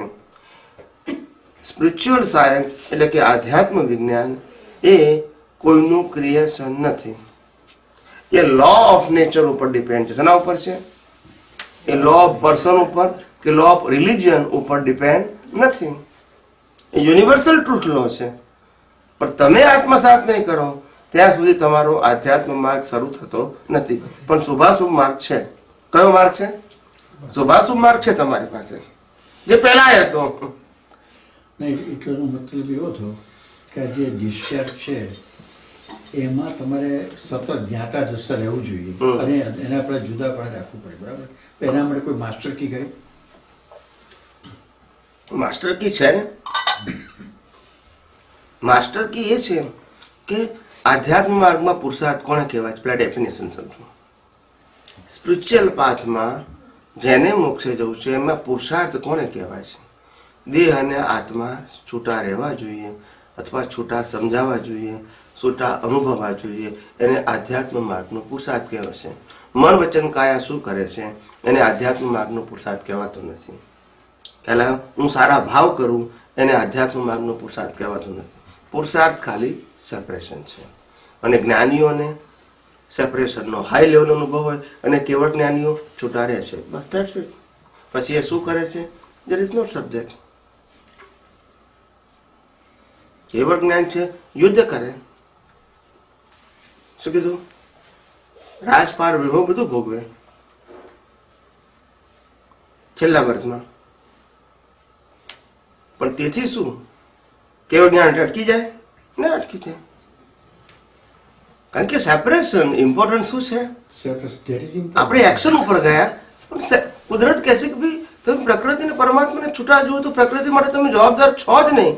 જો માલિક નથી, તમે કરતા નથી, તો જવાબદાર નથી. પછી પ્રકૃતિ શું કરે છે એ તમારો વિષય જ નથી.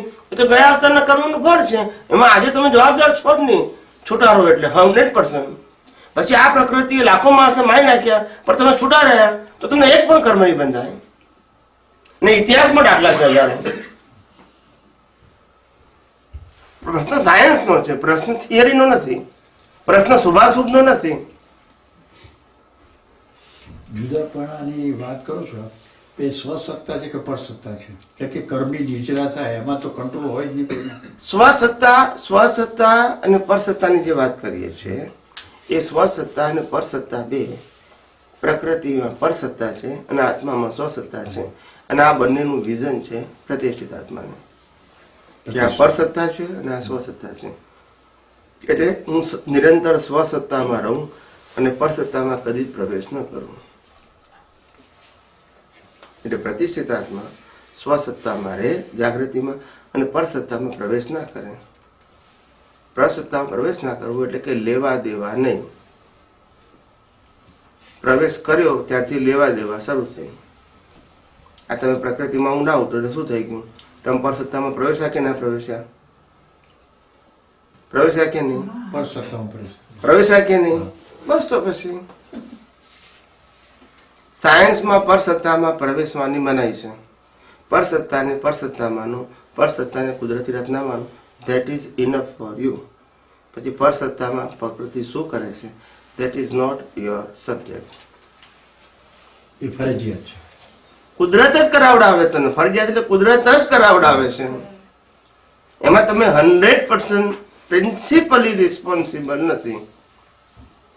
પણ જેટલું તમને કરતા પણ ઉત્પન્ન થયું, મેં કર્યું, મેં ભોગવ્યું, મારું છે, બસ એટલા તમે જવાબદાર છો. એ કેમ? બીકોઝ ઓફ અજ્ઞાનતા. બીકોઝ ઓફ અજ્ઞાનતા. ક્રિયાને આધારે તમે જવાબદાર નથી, અજ્ઞાનતાને આધારે તમે જવાબદાર છો. અને કાઢવાનું શું છે આપણે? અને આપણે કરીએ છીએ શું? ક્રિયા બદલવાનો પુરુષાર્થ કરીએ છીએ. કાઢવાનું અજ્ઞાન છે ને પુરુષાર્થ શું કરીએ છીએ? ક્રિયા બદલવાનો. પ્રતિક્રમણનો મતલબ શું થયો? કે આ મેં દોષ કર્યો છે એની માફી માંગુ છું. ખ્યાલ આવી ગયો? એટલે આ દોષનું મારે ભોગવટો ના આવે. એ ક્રિયા બેઝ ઉપર પ્રતિક્રમણ છે. કયા બેઝ ઉપર છે? ક્રિયા બેઝ ઉપર. એ ધર્મ કહેવાય. એને શું કહેવાય? સાયન્સ ના કહેવાય, ધર્મ કહેવાય. ધર્મ એટલે શું? પાપોથી બચવું અને પુણ્યના માર્ગે જવું. એ નવધર્મ માટે તમે કંઈ પાપ કર્યા હોય તો એનું પ્રાયશ્ચિત કરો કે તમને ભોગવટો ના આવે. ધરિત ઓકે, પણ એ ધર્મમાં આવે. શેમાં આવે? સાયન્સમાં સેપરેશન આવે. અચ્છા, આપણે જે પાપ કર્યું એને પ્રતિબંધ કરીએ તો એની નિર્જરા તો થઈ ગઈ ને, એટલે કેરી ફોરવર્ડ ના થાય ને. નિર્જરા ના થાય કોઈ દિવસ. તમે પાપોનું પ્રાયશ્ચિત કરો તો નિર્જરા ના થાય. એ કર્મ ભોગવટો નહીં આવે. પણ અજ્ઞાન તો એનું એ જ રહ્યું. તો મોક્ષે જવા માટે અજ્ઞાન કાઢવાની જરૂર છે, પ્રાયશ્ચિતની જરૂર નથી. રામ, કૃષ્ણ અને મહાવીરે છેલ્લા બર્થમાં આટલા બધા કર્મો ભોગવ્યા, આપણા કરતા ભયંકર ભારે. યસ કે નો? હવે આટલા મોટા જ્ઞાની છેલ્લા અવતારમાં તો લાસ્ટ અવતાર હતો એટલે કેવળ જ્ઞાની હતા. એના આગલા અવતારમાં જ્ઞાની હશે કે નહીં? છેલ્લા અવતારમાં જેને કેવળ જ્ઞાન હોય એના આગલા અવતારમાં જ્ઞાન હોય કે ના હોય? કે રાતોરાત સપનું આવ્યું એમને? હોય કે ના હોય? એ દાદા ભગવાનને કેવળ જ્ઞાન થયું પણ જ્ઞાની તો કહેવાય કે નહીં? કોઈ છેલ્લા બર્થમાં આવે ત્યારે કેવળ જ્ઞાન થયું તો આગળ તો જ્ઞાની હોય કે નહીં? હોય કે નહીં? તો પછી એમને આ ભોગવટો કેમ આવ્યો? પણ પ્રતિક્રમણ નું જ્ઞાન નતું તમને ને મને આપે છે તો બોલતા નથી. હવે તો પછી પ્રતિક્રમણ કેમ ના કર્યા? સ્વામી, આ વાત આપણે જે કહી એના મને અત્યારે યાદ આવ્યું, બરાબર યાદ નથી, પણ મહાવીર સ્વામીને કંઈક થયું હતું ને બધી એની કરતા હતા, દેવ એની રક્ષણ કરતા હતા અને બીજાનું કરતા હતા, સાપ કે બધું ખ્યાલ નથી મને. પણ તે વખતે પેલા માટે દ્વેષ ને એના માટે રાગની એટલે એ કેટલી કક્ષાએ પહોંચ્યા છે. એટલે એમને જ્ઞાન થઈ ગયેલું કે તપના હિસાબે કે કયા હિસાબે એનું સ્ટેટસ આવ્યું મહાવીર સ્વામીનું. એવું નહીં, જે તે દોષ કરેલા હોય જે તે ભાવમાં કરતા ભાવે જ દોષ કરેલા હોય તો જ એને દોષ કહેવાય, એટલે દોષ ના કહેવાય. બરાબર. છતાં એનું પ્રયાસ છે સમર્થ પુરુષો ના કરે, કારણ કે સમર્થ પુરુષો ક્યારે પાછળ ના જોઈએ. That is the sign of powerful person. They never look back. પાછળ જોવા માણસ હારી ગયો. They ever look present or forward. એટલે મેં પાછળ કેટલા દોષ કર્યા એ જોવે જ નહીં. આજે હું શું કરી શકું છું મારી પ્રગતિ માટે, ધેટ ઇઝ માય લુકઆઉટ. ગઈકાલે શું કર્યું હતું એ આજે મારો સબ્જેક્ટ નથી. ગઈકાલ સુધી જે થઈ ગયું, ગઈકાલ પહેલા જે થઈ ગયું એનો શ્વાસ, એનું આયુષ્ય ને એનો હિસાબ તો એને ખલાસ થઈ ગયું. યસ કે નો? યસ. અને આજે આજનો શ્વાસ, આજનું આયુષ્ય અને આજના હિસાબ શેના માટે છે? આજના માટે છે, ગઈકાલના માટે છે કે આવતીકાલના માટે છે? આજના આવતીકાલ. તો આપણે તો આજનું કરીએ ને ગઈકાલનું કરીએ, પરમ દિવસનું કરીએ છીએ, તો પછી શું થાય? આજનું રહ્યું જ ને પછી આપણી લાઈફ આજની. એટલે આ જાગૃતિ એ નિશાની નથી, પણ ધાર્મિક વ્યક્તિ એને કહેવાય. શું કહેવાય? ધાર્મિક કહેવાય. ધર્મમાં તો હોય ને. સાયન્ટિસ્ટ ના કહેવાય. શું ના કહેવાય? એને સાયન્સ સમજાવ્યું નથી માટે સાયન્ટિસ્ટ ના કહેવાય, પણ ધાર્મિક કહેવાય. શું કહેવાય? ધાર્મિક. પણ અને ધર્મ હંમેશા ડરના આધારે છે, ડરના અને વિજ્ઞાન હંમેશા નિર્ભય બનાવે. ધર્મ હેન્ડીકેપ બનાવે, વિજ્ઞાન સમર્થ બનાવે. ધર્મ કરતાપણું ઊભું કરે, વિજ્ઞાન કરતાપણાથી મુક્તિની અનુભૂતિ કરાવે. આ બંનેના કોન્સેપ્ટ જ જુદા છે. મહાવીર સ્વામીને થયું કે આટલી સ્વસ્થતા રહી, રાગની દ્વેષની એનું કારણ શું એમ? એટલે એનું ફંડામેન્ટલ શું બેઝ? એમને અજ્ઞાન રૂપી રોંગ બિલીફ આગલા અવતારમાં ખલાસ કરી નાખ્યું હતું. Suffering is there but there is no ignorance, તો નો રાગ એન્ડ દ્વેષ. અચ્છા અચ્છા. આપણે અજ્ઞાન રાખીએ છીએ અને કર્મના પ્રતિક્રમણ કરીએ છીએ. ને નવા કર્મ ચાલુ જ રહેવાના, કારણ કે અજ્ઞાન છે ને. કર્મો શેનાથી બંધાય છે? અજ્ઞાનથી. એ અજ્ઞાન ખલાસ કરી નાખ્યું અમને. ભલે ભોગવટો બાકી રહ્યો. ભોગવટો તો કેવળ જ્ઞાન પછી હોય છે. ભોગવટો કેવળ જ્ઞાન પછી હોય છે. આજે સિમંદર સ્વામી નથી જીવતા, કેવળ જ્ઞાન છે જ ને એમને. લાખો વર્ષનું આયુષ્ય છે, પણ તેથી શું? અજ્ઞાન નથી ને. પણ તો ઇમ્પોર્ટન્ટ શેનું છે? લાખો વર્ષનું આયુષ્ય કેમ? એવું દાદા ભગવાન કીધું, હું નથી કહેતો. ના એટલે મેં મને જરા એટલે સમજની મારી બહુ મોટું આયુષ્ય છે એ ખબર છે જૈન પરિભાષા પ્રમાણે, પણ કેટલા વર્ષનું છે હું ના કહી શકું. પણ દાદા ભગવાને 3 લાખ વર્ષનું કીધેલું. એમાં એમ કીધું કે ભાઈ હજુ લાખ પોણા 2 લાખ વર્ષનું પતી ગયું અને હજુ 1.25 લાખ વર્ષનું બાકી છે, આવું એમને કીધેલું. જે કીધું છે એ હું તમને રિપીટ કરું છું. મારી પાસે એવું કે વિશેષ પ્રકારનું જ્ઞાન આ બાબતનું નથી. I have no any historical જ્ઞાન. I have only spiritual જ્ઞાન. એટલે આપણી કર્મની પૂરી નિર્જરા થઈ જાય સાયન્સમાં રહીને, અને પછી મહાવીર ક્ષેત્રે જઈએ અને એમના ચરણમાં દર્શન કરીએ એટલે આપણો મોક્ષ થાય, એવું છે? It is અને ઇલ્યુઝન કહેવાય. શું કહેવાય? મને ખ્યાલ નથી આવતો કે વિચારક માણસોને કેમ આ વાત નથી સમજાતી. આઈ કેનોટ અન્ડરસ્ટેન્ડ. ઇફ દાદા ભગવાન સેઝ ટુ ઓલ મહાત્માસ કે આપણે બધા તીર્થંકરોની સભામાં બેસીને આવ્યા છે, જો આવું સ્ટેટમેન્ટ આપણે સાંભળ્યું હોય તો આપણને એવું તો કેવી રીતે એવું ખબર પડે કે સિમંદર સ્વામીના દર્શન કરવાથી મોક્ષ થશે? આ કઈ રીતે ટેલી થાય છે? આઈ કેનોટ અન્ડરસ્ટેન્ડ. તીર્થંકરોની સભામાં બેસીને આવ્યા છે, ત્યારે જોયા નતા અને અમને જોવાથી મોક્ષ નહીં. Vote is the logic? I cannot understand. Vote is the logic? પેલા તીર્થંકરો છે, આ તીર્થંકર પેલાથી આપણે ફરતા ફરતા અહીંયા આવ્યા અને હમણાંથી મોક્ષ થશે. What is the difference? Where is the science? But science એ વ્યક્તિ વિશેષ છે કે યુનિવર્સલ હોય? તો પછી સિમંદર સ્વામી આ એવું કે છે કે 5મા આરામાં તમારો મોક્ષ ભરત ક્ષેત્રમાંથી નથી થતો, એ વાત સાચી? સાચી. તો પછી એ માટે મહાવિદ્ય જવું પડે? જ્યાં ઘડી મોક્ષનો માર્ગ ચાલુ હોય એ ક્ષેત્રમાં જવું પડે. અત્યારે ક્યાં ચાલે ઉપડી ગઈ તો પછી એટલે એનો અર્થ એ જ થયો ને કે તમારે સિમંદર પાસે જવું પડે. હું શું કહું છું કે સિમંદર સ્વામી પાસે જવાનું એવું જે આપણે સ્ટેટમેન્ટ કરીએ છીએ એમાં આપણને ખબર હોવી જોઈએ કે જવા માત્રથી મોક્ષ ના થાય. કારણ કે આપણે પહેલા તીર્થંકરોની સભામાં બેસીને આવ્યા છે, તે વખતે કેમ મોક્ષ ના થયો?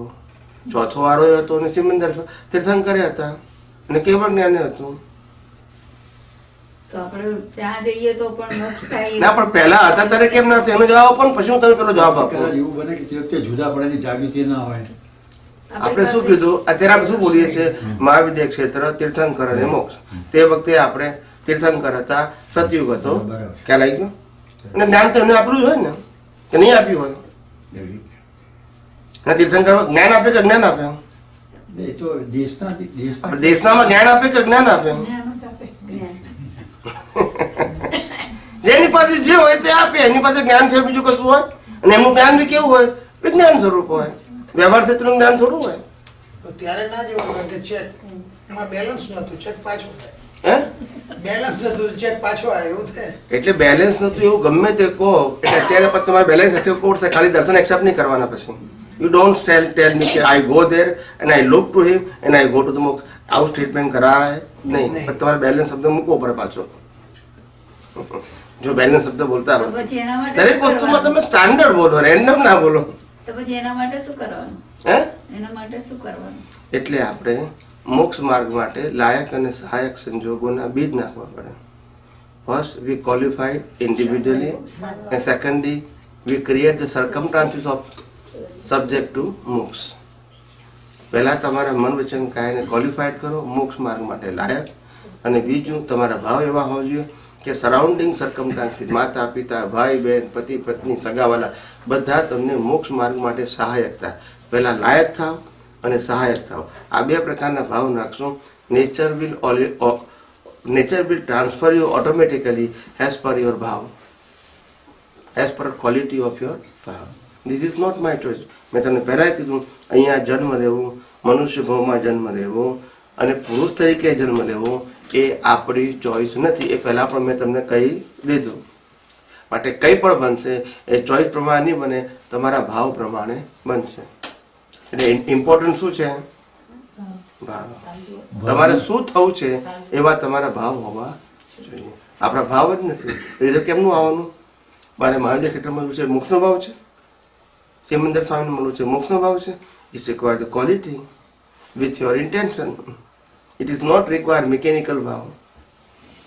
ત્યાં જવું છે તો ત્યાં જવાનો સંજોગ ક્યારે આવશે? તમારી ક્વોલિટી હશે તો. નહીં હોય તો તમે એમ કોઈક મારે દેવલોકમાં જવું છે, દેવલોકને ભાવ કરું છું તો દેવલોકમાં જવાશે? ભાવ કરો તો બધું ક્લિયર થાય તે સિવાય તો જવાય જ નહીં. હું સિમ્પલ પ્રશ્ન પૂછું છું, તમે દેવલોકમાં જવાનો ભાવ કરશો તો દેવલોકમાં જવાશે? ના જવાય. કેમ? ભાવ તો કરો છો. તો કર્મ જોયો ને એ ટાઈમે. બસ તો પછી જવાબ આવ્યો ને પાછો, બોલ્યા ને. અને આપણે શું કહીએ છીએ? બસ મહાવિદ્ય ક્ષેત્ર, સિમંદર સ્વામી દર્શન અને મોક્ષ. એમાં ક્વોલિટી ક્યાં આવી? એવું છે ભાવના સુધારે ભવ નથી કે ભાવના સુધારે ભવ.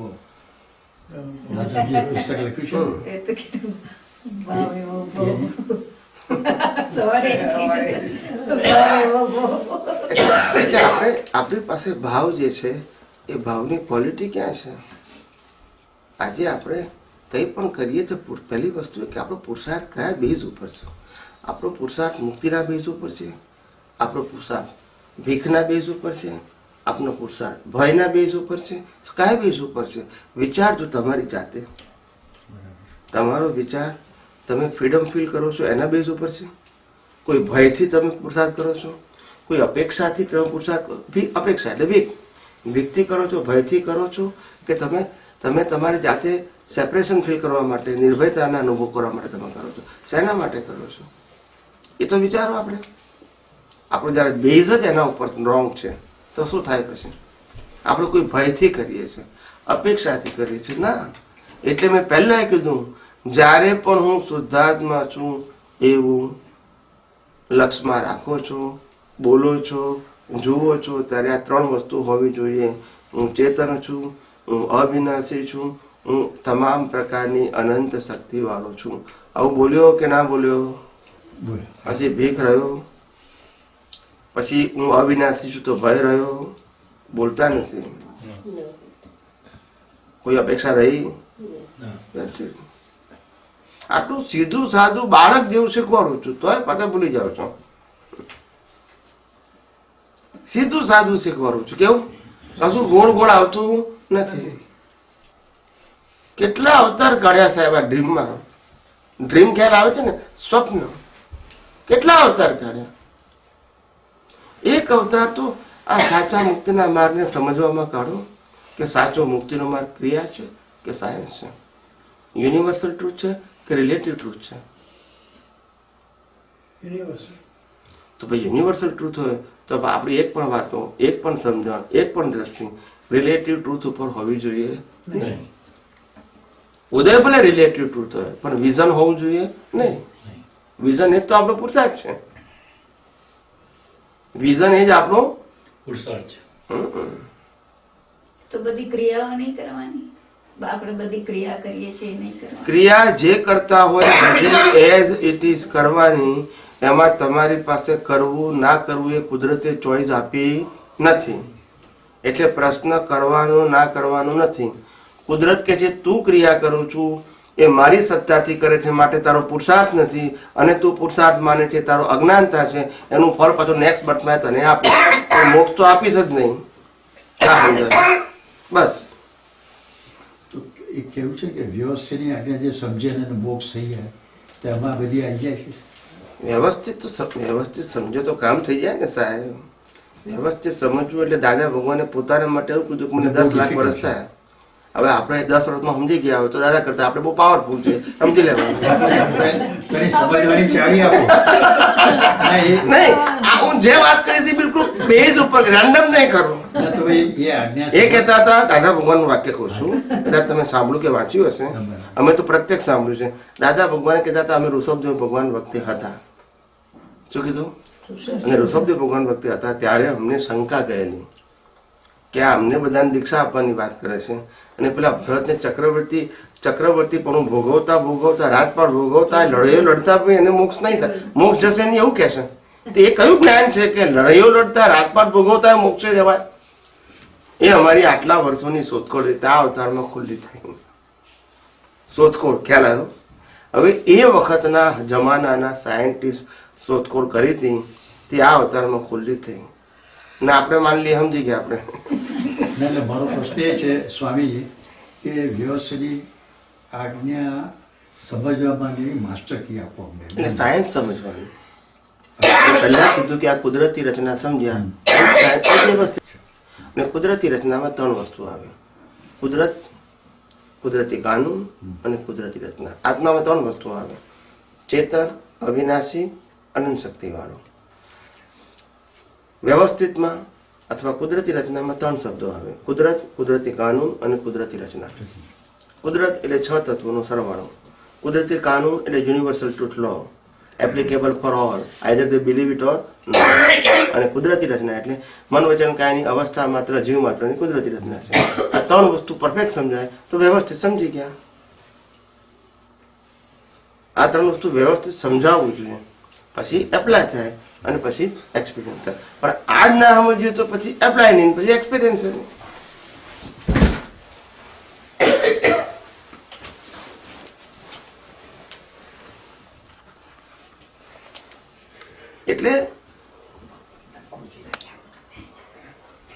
એટલે જેટલું તમને સમજાશે આ વિજ્ઞાન જેટલું સમજાશે. મને અમારે એક સાયન્ટિસ્ટે પ્રશ્ન પૂછ્યો, ઇસરોના સાયન્ટિસ્ટે, કે what is the difference between bhautik science and spiritual science? મેં કહ્યું it is not too much difference. You believe in આ 5 તત્વો: જળ, ગતિશાય, સ્થિતિશાય, સમય અને સ્પેસ. આમાં તમે એક્સેપ્ટ કરો છો, એને ભૌતિક સાયન્સ કહેવાય. અમે આ પ્લસ આત્મા એક્સેપ્ટ કરી તો સ્પિરિચ્યુઅલ કહેવાય. પણ સાયન્સ બે પ્રકારના ના હોય. તમે જે સાયન્સ કહો છો એ આ લોકો એ અમે માનીએ છીએ, પણ અમે આત્મા ઉમેરીએ છીએ એટલે સ્પિરિચ્યુઅલ કહેવાય. તમે આત્માને એક્સેપ્ટ નથી કરતા એટલે ભૌતિક કહેવાય. એટલે મને કે આમાં ડિફરન્સ કેમ? તો આટલામાં ડિફરન્સ એટલો કે ભૌતિક સાયન્સ એટલે એકડા વગરના મીંડા. શું કહેવાય? એકડો જ નહીં. પછી આત્મા એટલે એકડો. એ ના હોય દુનિયા કઈ રીતે હોય?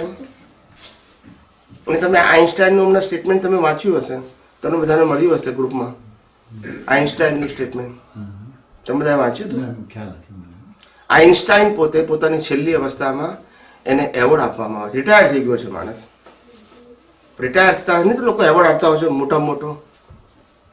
તે એને એવોર્ડ આપવામાં આવ્યો છે અને એ આઈન્સ્ટાઈનને પૂછવામાં આવે છે, પત્રકાર પૂછે છે કે આઈન્સ્ટાઈન, તમે આ જગતમાં ઘણા બધા એવોર્ડ મળ્યા છે, ઘણી બધી શોધો કરી છે, ભવ્ય શોધો. તો તમે માનો કે તમારો પુનર્જન્મ હોય તો તમે શું વિચારો છો? હોય તો તમે શું વિચારો છો એઝ અ સાયન્ટિસ્ટ? ત્યારે એને પહેલું કીધું, જો પુનર્જન્મ હોય તો હું સાયન્ટિસ્ટ તો બનવા માંગતો નથી. શું કીધું? બનવા નથી માંગતો. એટલે એને આશ્ચર્ય થયું કે આટલો મોટો સાયન્ટિસ્ટ એવું બોલે છે કે હું સાયન્ટિસ્ટ બનવા નથી માંગતો. એટલે એને આશ્ચર્ય થયું. પછી પૂછ્યું કે તમે સાયન્ટિસ્ટ બનવા કેમ નથી માંગતા? આટલા મોટા સાયન્ટિસ્ટ, આટલા એવોર્ડ મળ્યા, આટલી બધી શોધો કરી, ઘણું વિખ્યાત, અને તમે સાયન્ટિસ્ટ બનવા નથી માંગતા? તો કે યસ, કે હું આટલો મોટો સાયન્ટિસ્ટ હતો, આટલી બધી શોધો કરી, પણ જેના કારણે મેં શોધો કરી એને હું શોધી શક્યો નહીં. જેના કારણે મેં આ શોધ કરી એને હું શોધી ના શક્યો. હું આટલો મોટો સાયન્ટિસ્ટ હોવા છતાં મને ખબર ના પડી કે આ બધી શોધોનો કરતા કોણ છે. એ ના હોય તો હું કશું કરી શક્યો ના હોય. એ મને પછી ખબર પડી. માટે હું કહું છું, જે મારે શોધવું હતું તે ના શોધી શક્યું એટલે હું મોટો કેવી રીતે કહેવાવું કે છે. પણ હું મારી જાતને એવું કહેવા માંગુ છું કે જો ખરેખર પુનર્જન્મ હોય અને મારો પુનર્જન્મ થવાનો હોય તો મારો પુનર્જન્મ એવી જગ્યાએ જાય જ્યાં હું આત્મદર્શી બનું, ત્યાં આત્માને અનુભવી શકું, આત્માને સમજી શકું, એક સામાન્ય સંન્યાસી જેવો બનું, સાધુ જેવો બનું. આવું હું ઈચ્છું છું. આ કોણ કે છે? આઈન્સ્ટાઈન. વિચાર કરો. They know the value of Param Tattva. Know the value. Not realize, but they know the value of Param Tattva. In his life, in his past life. તમે વિચાર કરો. એ પોતે સમજી શક્યા પાછલી લાઈફમાં કે ભાઈ હું જે પરમ તત્વ સમજવું જોઈએ તે સમજી શક્યો નહીં. આટલો મોટો સાયન્ટિસ્ટ હતો, પણ જેના આધારે મેં આ બધું શોધો કરી એનો પાયો જ હું ભૂલી, એ જ મેં શોધ્યો નહીં. આ ના હોત તો હું કશું કરી શકત. એટલે આ મોટી વસ્તુ છે. એટલે કહેવાનો મતલબ કે જ્યારે આત્મતત્વની વાત આવે, જ્યારે આત્માના અનુભવની વાત આવે ત્યારે બે સાયન્સ જોઈએ. હું કોણ છું તેનું પણ સાયન્સ જોઈએ, જગત કયા આધારે ચાલે તેનું સાયન્સ જોઈએ. આ બે વિઝન ખાલી પરફેક્ટ જોઈએ. શું જોઈએ? બીજું કઈ જરૂર નથી. બીજી એક પણ વસ્તુ કરો કે ના કરો એ સબ્જેક્ટ જ નથી. એ બધું રિલેટિવ સત્યમાં જાય અને ઉદય કરવામાં જાય. કરો તોય અને ના કરો તોય. પણ આપણે કરવા ના કરવાના પ્રકૃતિમાંથી બહાર નીકળી શકતા નથી. એટલે આપણે રિલેટિવ સત્યથી બહાર જ નથી કરતા. અને આપણે એટલા બધા પ્રભાવિત થઈ ગયા છે, આપણી પ્રકૃતિમાં પણ આજે એટલો પ્રભાવ થઈ ગયા છે, વાતાવરણની અસર થઈ જવી. શું થઈ જવી? અસર થઈ જવી. આ સાયન્ટિસ્ટોના લક્ષણ નથી. સાયન્ટિસ્ટો પોતાના સિદ્ધાંત ઉપર અપર હોય. કેવા હોય? હિન્દુસ્તાનમાં લાખો લોકો કે દેવો વરસાદ વરસાવે છે, સાયન્ટિસ્ટ ના એક્સેપ્ટ કરે. H2O થી જ પાણી થાય. ખ્યાલ આવે? આવું ને સાયન્ટિસ્ટ કહેવાય. કેટલા લોકો એક્સેપ્ટ નથી કરતા. That is not our subject. મને મેં જે રિસર્ચ કર્યું છે એમાં મને વિશ્વાસ છે. કેટલા લોકો નથી માનતા એ મારો વિષય છે જ નહીં ને. પણ આપણે અજ્ઞાનીઓના પ્રભાવમાં આવી જઈએ અને અજ્ઞાન જ ભાવ કરીએ છીએ. ક્યારે અજ્ઞાનને બ્રેક કરી અને વિજ્ઞાનીના લેવલ ઉપર જતા નથી. પ્રભાવમાં આવીને શું કરીએ છીએ? અજ્ઞાન જ ભાવ કરીએ છીએ. પછી આજે તમને કોઈ એમ કહે કે સાહેબ મેં તો 1 કલાક કીર્તન ભક્તિ કરી અને 1 કલાક કીર્તન ભક્તિ કર્યા પછી મને અનુભવ થયો, આમ દાદા હાજર થઈ ગયા, આમ જગત વિસ્મૃત થઈ ગયું અને મને એમ થયું કે ક્ષણિક માટે કે બસ 1 કલાક મને આત્માનો અનુભવ રહ્યો. આવું તમે સાંભળો કોઈના પણ મોઢે, તમે શું કરો? બીજા દિવસથી સારું પ્રભાવ શું થઈ ગયો? સાયન્સ નથી તમારી પાસે, સીધો પ્રભાવ લાગી ગયો. એને અનુભવ થયો એની સાથે આપણે નિસ્બત નથી. સાયન્સ શું કહે છે? સમજાય છે કે નહીં? સાયન્સમાં 2 જ વસ્તુ આવે, ત્રીજી વસ્તુ આવતી જ નથી. પછી કોઈ ગમે તે કહેતું હોય. પ્રશ્ન ક્યાં આવે છે? મન વચન કાયની અવસ્થા માત્ર કુદરતી રચના છે અને હું કુદરતી રચનાથી મુક્ત એવો શુદ્ધાત્મા છું. એમાં બીજા સબ્જેક્ટ આવે છે જ ક્યાં? પણ આપણી રિલેટિવ સત્યની આજની પણ દ્રષ્ટિ કોઈ પણ રિલેટિવ સત્યની વાત કરે એનો પ્રભાવ આપણો પડ્યા વગર રહેતો નથી. માટે આપણી પાસે ખરેખર સાયન્ટિફિક વિઝન નથી. લાઈન ઓફ ડિમાર્કેશન પડી જ જાય. અમને કોઈ પણ કંઈ પણ બોલે ને આમ છૂટું જ પડી જાય. શું થઈ જાય? પાડવું ના પડે. પાડવું ના પડે. આવું છે.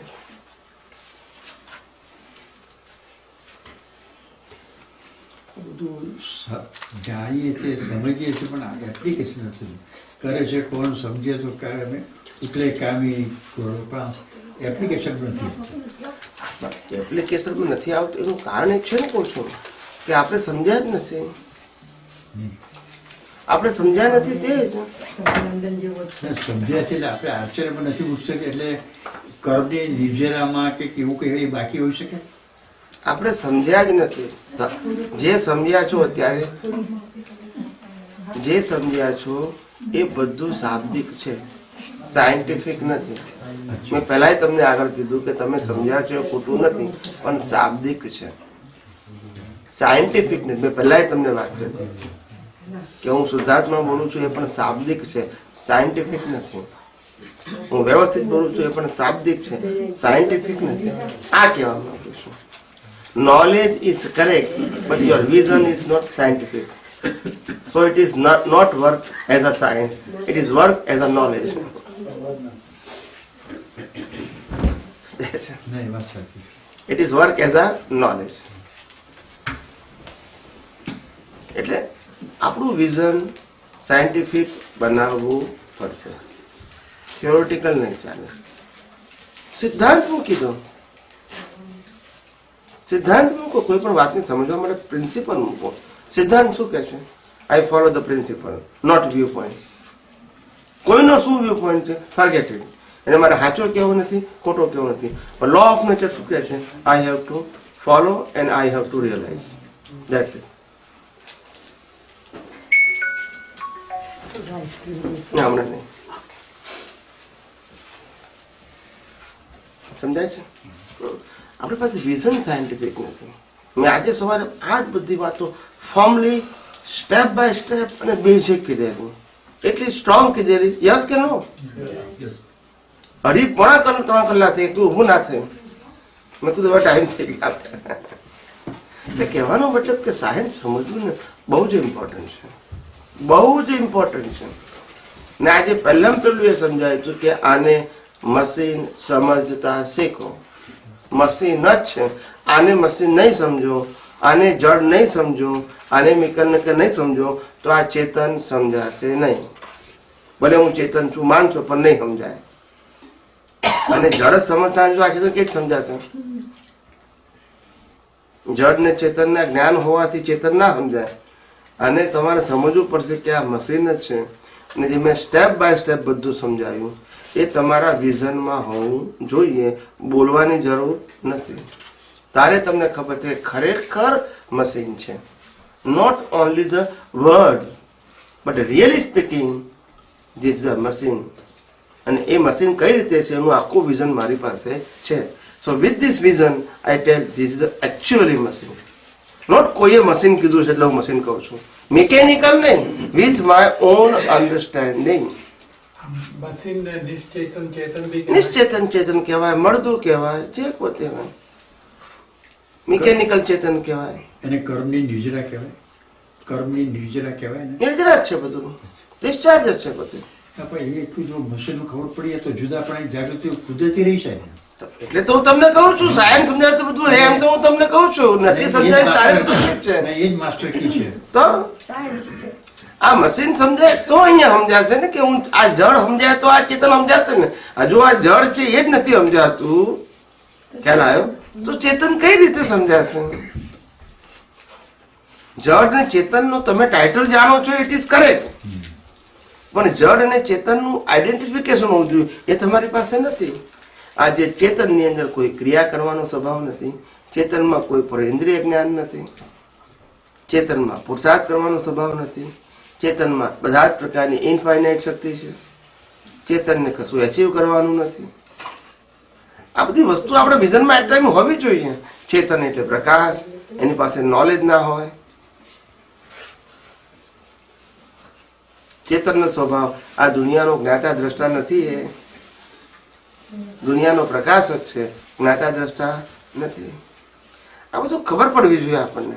કોઈ આપણને એમ કે આ દુનિયાનો આ મનોચનકાયની અવસ્થાનો આત્મા જ્ઞાતા દ્રષ્ટા છે, આપણે તરત ખબર પડી જોઈએ કે ભાઈ આત્મા આ જળ વસ્તુનો, જળ અવસ્થાનું જોઈ જાણીને શું કરે, શેના માટે, વોટ દે વોન્ટ. કોઈ ભલે કહેતું આપણામાં તો સમજણ હોવી જોઈએ ને, પણ કે એને જે પોતે અવિનાશી છે, ચેતન છે ને તમામ પ્રકારની અનંત શક્તિઓ વાળો છે, એને આ પ્રકૃતિને જોઈ જાણીને શું કરવાનું? શું કરવાનું? એ તો ફક્ત પ્રકાશ જ છે.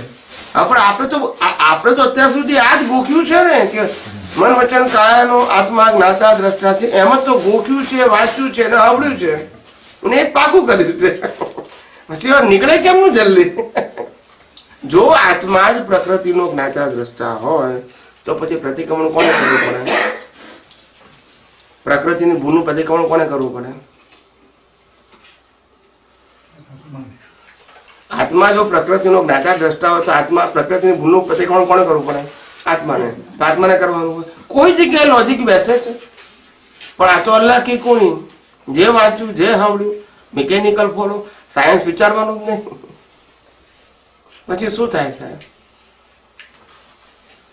આ બધી મિસિંગ લિંક છે, જેના કારણે આપણે આપણી અંદર સાયન્ટિફિક વિઝન ઊભું જ થતું નથી, અને જેના કારણે વિઝન ઊભું થતું નથી તો એપ્લિકેશન નથી, એ માટે એક્સપિરિયન્સ નથી. વારે ઘડીએ આપણને એમ લાગે છે કે છૂટું કેમ રહેવાતું નથી, છૂટું કેમ રહેવાતું નથી. આવો આપણને પ્રશ્ન થાય છે, પણ એવો પ્રશ્ન થતો નથી કે જળ ને ચેતન બે ભેગા થઈ શકે ખરા? થઈ શકે નહીં. છૂટો રહેવા બે વસ્તુ કેવું થાય? ખ્યાલ આવી ગયું? એક બાજુ કે છગનભાઈ બે જુદા છે, એ બાજુ કે હમણાં જુદા રહેવાતું નથી. જુદા છે તો પછી રહેવાનો પ્રશ્ન ક્યાં આવ્યો?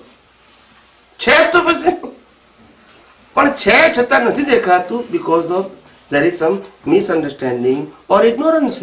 એ ignorance ને કાઢી નાખો, that's it. મેં બીજું કરવાનું છે શું? એક જળ છે, એક ચેતન છે, એક કુદરતી રચના છે, એક સ્વાભાવિક છે. બંને વસ્તુ જુદી છે. એ એક કઈ તો થાય ખરી? આપણે કર્યું હોય તો થાય? જળ ને ચેતન એક થાય? ના થઈ શકે.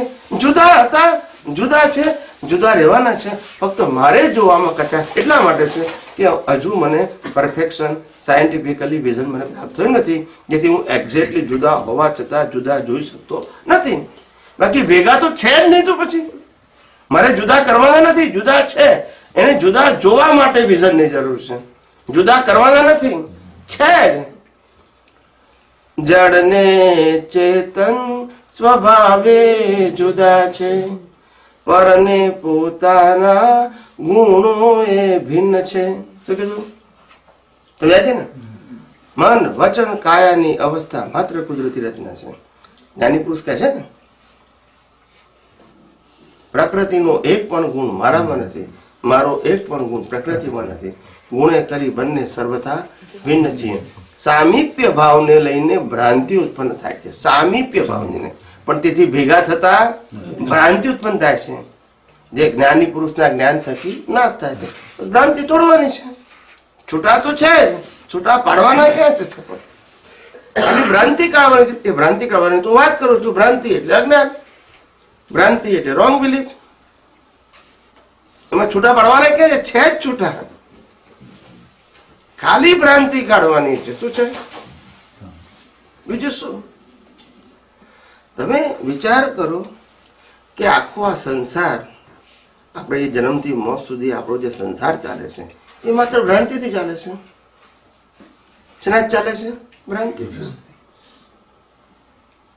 આત્મા આપણો જુદો છે તમામ વ્યક્તિઓથી. યસ કે નો?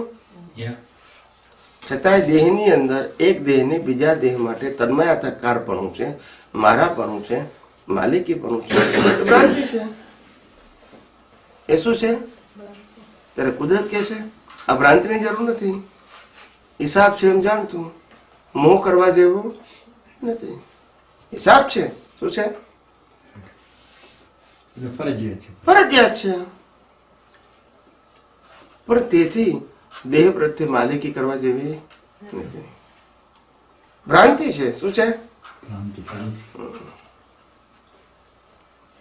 અમારા સ્વામી આપણે એમ કીધું કે આપણે જે કર્મો કે એના લીધે અત્યારે આપણે ભોગવી રહ્યા છે એમાં કોઈ દખલ ના કરી શકે. ધાર્મિકમાં તો એમ કહે છે કે તમે આ શેમાં કે છે? ધર્મમાં આપણે ધર્મ, કહીએ, sorry. ધર્મ માનીએ તો દેવી દેવતાઓ આપણને એની આરાધનાથી સહાયક થાય જ નહીં. પ્રશ્ન છે કે પતી ગયો? ના, પ્રશ્ન છે આ. ઓકે. કોઈ પણ દેવી દેવતાઓ આપણને એમની સ્વતંત્ર શક્તિથી સહાયક ના થઈ શકે અનલેસ આપણો હિસાબ હોય તો. અચ્છા, એટલે એમાં હિસાબ જોઈએ પાછો. હિસાબ વગર કઈ થાય નહીં. દેવી દેવતાઓ પણ કુદરતી રચના છે. દેવી દેવતાઓનું જીવન પણ કુદરતી રચના છે. દેવી દેવતાઓનું જન્મ, જીવન ને મૃત્યુ પણ કુદરતી રચનાને આધીન છે, કુદરતી કાનૂનને આધીન છે. અને તમારું ને મારું લાઈફ પણ કુદરતી કાનૂનને આધીન છે. માટે મારી પાસે જે સ્વતંત્રતા નથી એ જ સ્વતંત્રતા દેવી દેવતાઓ પાસે નથી. સમજી ગયા? નિયમ બધા માટે કેવો લાગે? એમના માટે જુદો અને મારા માટે જુદો એવો નિયમ કુદરતનો નથી. ચારેય ગતિના જીવો, મનુષ્ય ગતિ, પશુ યોનિ, દેવલોક, નરકલોક, આ ચારેય ગતિના જીવોને કુદરતનો કાનૂન સરખો લાગુ પડે છે. પણ આપણને આ બધાનું એ તો તમને કહું છું કે સાયન્ટિફિક વિઝન નથી. ત્યારે તો આજે જ્ઞાન લીધું હોય પછી 25 જગ્યાએ 50 વર્ષ થાય તોય આપણે આ પ્રશ્ન પૂછીએ છીએ. ઇટ સેલ્ફ પ્રૂવ કરે છે our vision is not scientific. Science આપણા વિઝનમાં જ નથી ને. અને જે કે સાયન્સ થોડું ઘણું જાણો છે, ટુકડે ટુકડે જાણો છો, ટુકડે ટુકડે જાણો છે, સાયન્સ ના કહેવાય, એ નોલેજ કહેવાય. સાયન્સ એટલે વિઝન હોય, દર્શન હોય આખું. એ દર્શનમાં એક પણ રિલેટિવ સત્ય હોય નહીં તો એને સાયન્ટિફિક વિઝન કહેવાય. એક વ્યૂ પોઈન્ટ વાળું સાયન્ટિફિક વિઝન એને સાયન્સ ના કહેવાય. એ ચોગરદમથી જાણવું પડે. શું જાણવું પડે? ત્યારે ખ્યાલ આવે કે એને સાયન્ટિફિક વિઝન, જેની અંદર કોઈ રિલેટિવ સત્ય જ ના આવે, બધું સનાતન સત્ય હોય, એને સાયન્ટિફિક વિઝન કહેવાય. હવે જો રિલેટિવ સત્ય આવી જાય તો એ સાયન્ટિફિક ના કહેવાય, એ થિયોરિટિકલ વિઝન કહેવાય. એટલે પછી તમે સાયન્સ સમજ્યા નથી. જેમ છે તેમ સમજવું પડશે. શું કહું છું? જેમ છે તેમ. બહુ કચાશ છે આ તો. અમે ધીમે ધીમે તમને ખુલ્લી પડે છે. બધી કહી દઈએ તો તમને ભારે લાગી જાય. સમજાય છે? બહુ જ બધાના પાયા કાચા છે. પાયા જ કાચા છે. પ્રગતિ કેમ નહીં કરશો? મેં પહેલા કીધેલું કે જ્ઞાન પ્રાપ્ત કર્યાની મસ્તીમાં રહેવા જેવું નથી. આવું જ્ઞાન તો તીર્થંકરોએ આપણને દરેક અવતારમાં આપ્યું છે, રામે આપ્યું છે અને કૃષ્ણએ આપ્યું છે. માટે પ્રાપ્ત કર્યાની મસ્તીમાં રહેવા જેવું નથી. આપણે કેટલું સમજીને એપ્લાય કરીને અનુભવ કર્યું એનું ઇમ્પોર્ટન્ટ છે. પ્રાપ્ત કર્યું તો પાપ પુણ્યના ફળ છે. એવું તો કેટલાય તીર્થંકરોએ આપણને આપ્યું જ્ઞાન. રામે આપ્યું, કૃષ્ણએ આપ્યું. જ્ઞાન કેટલાય આપ્યું ઇમ્પોર્ટન્ટ નથી, આપણે કેટલું પચાવ્યું એ ઇમ્પોર્ટન્ટ છે. માટે આપ્યું કે ના આપ્યું એમાં આપણે શંકા કરવી નથી. મેં ડાયજેસ્ટ કર્યું કે નહીં, ધેટ ઇઝ ઇમ્પોર્ટન્ટ છે. આપણે મળ્યાની મસ્તી છે. હું કોઈ મળ્યાની મસ્તી ના હોવી જોઈએ, પામવાની મસ્તી હોવી જોઈએ કે હું કેટલું પામ્યો. પચાવવાની. હા, પામ્યા નહીં તો શું કરવાનું? શું કરવાનું આપણે? બાપાએ તો અબજો રૂપિયા મૂકીને ગયા, પણ છોકરો મેન્ટલ હોય તો શું કરે? શું ભોગવે? Mental hospital. ના પણ એ ભોગવે હું બાપાની મિલકત. એમ જ્ઞાનીઓ તો અબજો રૂપિયાનું જ્ઞાન આપીને ગયા, પણ આપણે વાપરવું જ નથી. આપણે રિલેટિવ સત્યથી બહાર નીકળવું જ નથી. તો સનાતન સત્ય બધું ઇન્ટેક રહી ગયું. આપ્યું ઉપર રહ્યું કેવું? આપણે કશું આત્મસાત કર્યું નહીં. તો પછી ફાયદો શું થયો એમ કહું છું. એમને આપ્યું કે નથી આપ્યું એનો પ્રશ્ન છે નહીં આપણે, પણ આપણે ડાયજેસ્ટ ના કર્યું તો આપણા માટે શું કામનું? મહાવીરે આપણને કીધું, પણ આપણે આપણે અનુભવ્યું જ નહીં તો શું કામનું જ્ઞાન? પછી આ આયુષ્ય પતી ગયું એટલે પતી ગયું જ્ઞાન. મને પછી નવી ગોળી નવો દાવ બચાવ્યું તે જ સાથે આવશે, મેળવેલું કશું સાથે નહીં આવે. કુદરતનો કાનૂન સમજી લો. જન્મથી મોત સુધી તમે જે સત્તા, સંપત્તિ, સંબંધો, સાધનો કે ભૌતિક જ્ઞાન રૂપે જે કંઈ પણ પ્રાપ્ત કર્યું છે એ કશું સાથે નહીં આવે એક્સેપ્ટ યોર એક્સપિરિયન્સ. આ સિદ્ધાંત સમજો. એમાં વ્યક્તિગત ટ્રાન્ઝેક્શનનો પ્રશ્ન આવતો નથી. જે પ્રાપ્ત કર્યું છે એમાંનું કશું કેરી ફોરવર્ડ નહીં થાય. પ્રાપ્ત કર્યાથી જે અનુભવ કર્યો છે તે સાથે આવશે. ક્યાં તો અજ્ઞાન હશે તો રાગદ્વેષ સાથે આવશે, ને વિજ્ઞાન હશે તો ડેવલપમેન્ટ સાથે સાથે આવશે. પણ નોલેજ કોઈ પણ પ્રકારનું સાથે આવશે નહીં. કોઈ પણ પ્રકારનું નહીં. ધાર્મિક, આધ્યાત્મિક, સામાજિક કોઈ નહીં આવે સાથે. પાપ પુણ્યના હિસાબો સાથે આવશે અને ડેવલપમેન્ટ સાથે આવશે. ડેવલપમેન્ટ એટલે ડાયજેસ્ટ કર્યા પછી પ્રાપ્ત કર્યું છે તે એ ડેવલપમેન્ટ કહેવાય.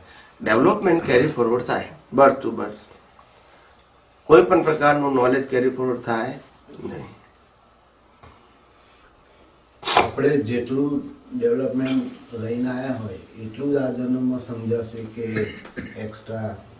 આપણે જેટલું ડેવલપમેન્ટ લઈને આવ્યા એટલું સમજાય, પણ સમજાયા પછી ડેવલપમેન્ટ વધારી શકાય. ઓન ફર્સ્ટ સાઇડ એટલું સમજાય જેટલું ડેવલપમેન્ટ છે, પણ ડેવલપમેન્ટ અપગ્રેડ કરી શકાય. એ કયા આધારે કરી શકાય? જે તમે જાણો છો એનો ઉપયોગ કરીને અનુભવ કરવાથી. કારણ કે આટલું પણ ડેવલપમેન્ટ તમે લઈને આવ્યા છો એ અનુભવથી જ થયેલું છે ને. તો આ અવતારમાં તમે એના કરતાં આગળનો અનુભવ કરશો તો પછી તમને એ ડેવલપમેન્ટ તમારું આગળ જશે. તમે પહેલાં ગયા અવતારમાં 5મા ધોરણથી પાસ થયેલા છો, 5મા ધોરણનું તમને એજ્યુકેશન લઈને આવ્યા છો ને એટલું તમને રેડીમેડ સમજાશે આ અવતારમાં. પણ હવે આ અવતારમાં તો 5મા 6ઠ્ઠામાં પાસ થયા તો નેક્સ્ટ બર્થમાં તમે 6 ધોરણનું ડેવલપમેન્ટ લઈને જશો. એના આગલા અવતાર, એના પછીના અવતારમાં તમે 10મી પાસ કરશો તો 10 ધોરણનું ડેવલપમેન્ટ લઈને જશો. ડેવલપમેન્ટ કેરી ફોરવર્ડ થાય. વધ્યા બી કરે ક્યાં તો સ્ટેબલ રહે, પણ ડેવલપમેન્ટ કોઈ દિવસ માઇનસ થાય નહીં. માઇનસ ના થાય. નરગતિમાં જાવ તોય માઇનસ ના થાય. એવું ને એવું રહે. Development is permanent capital. શું કહેવાય?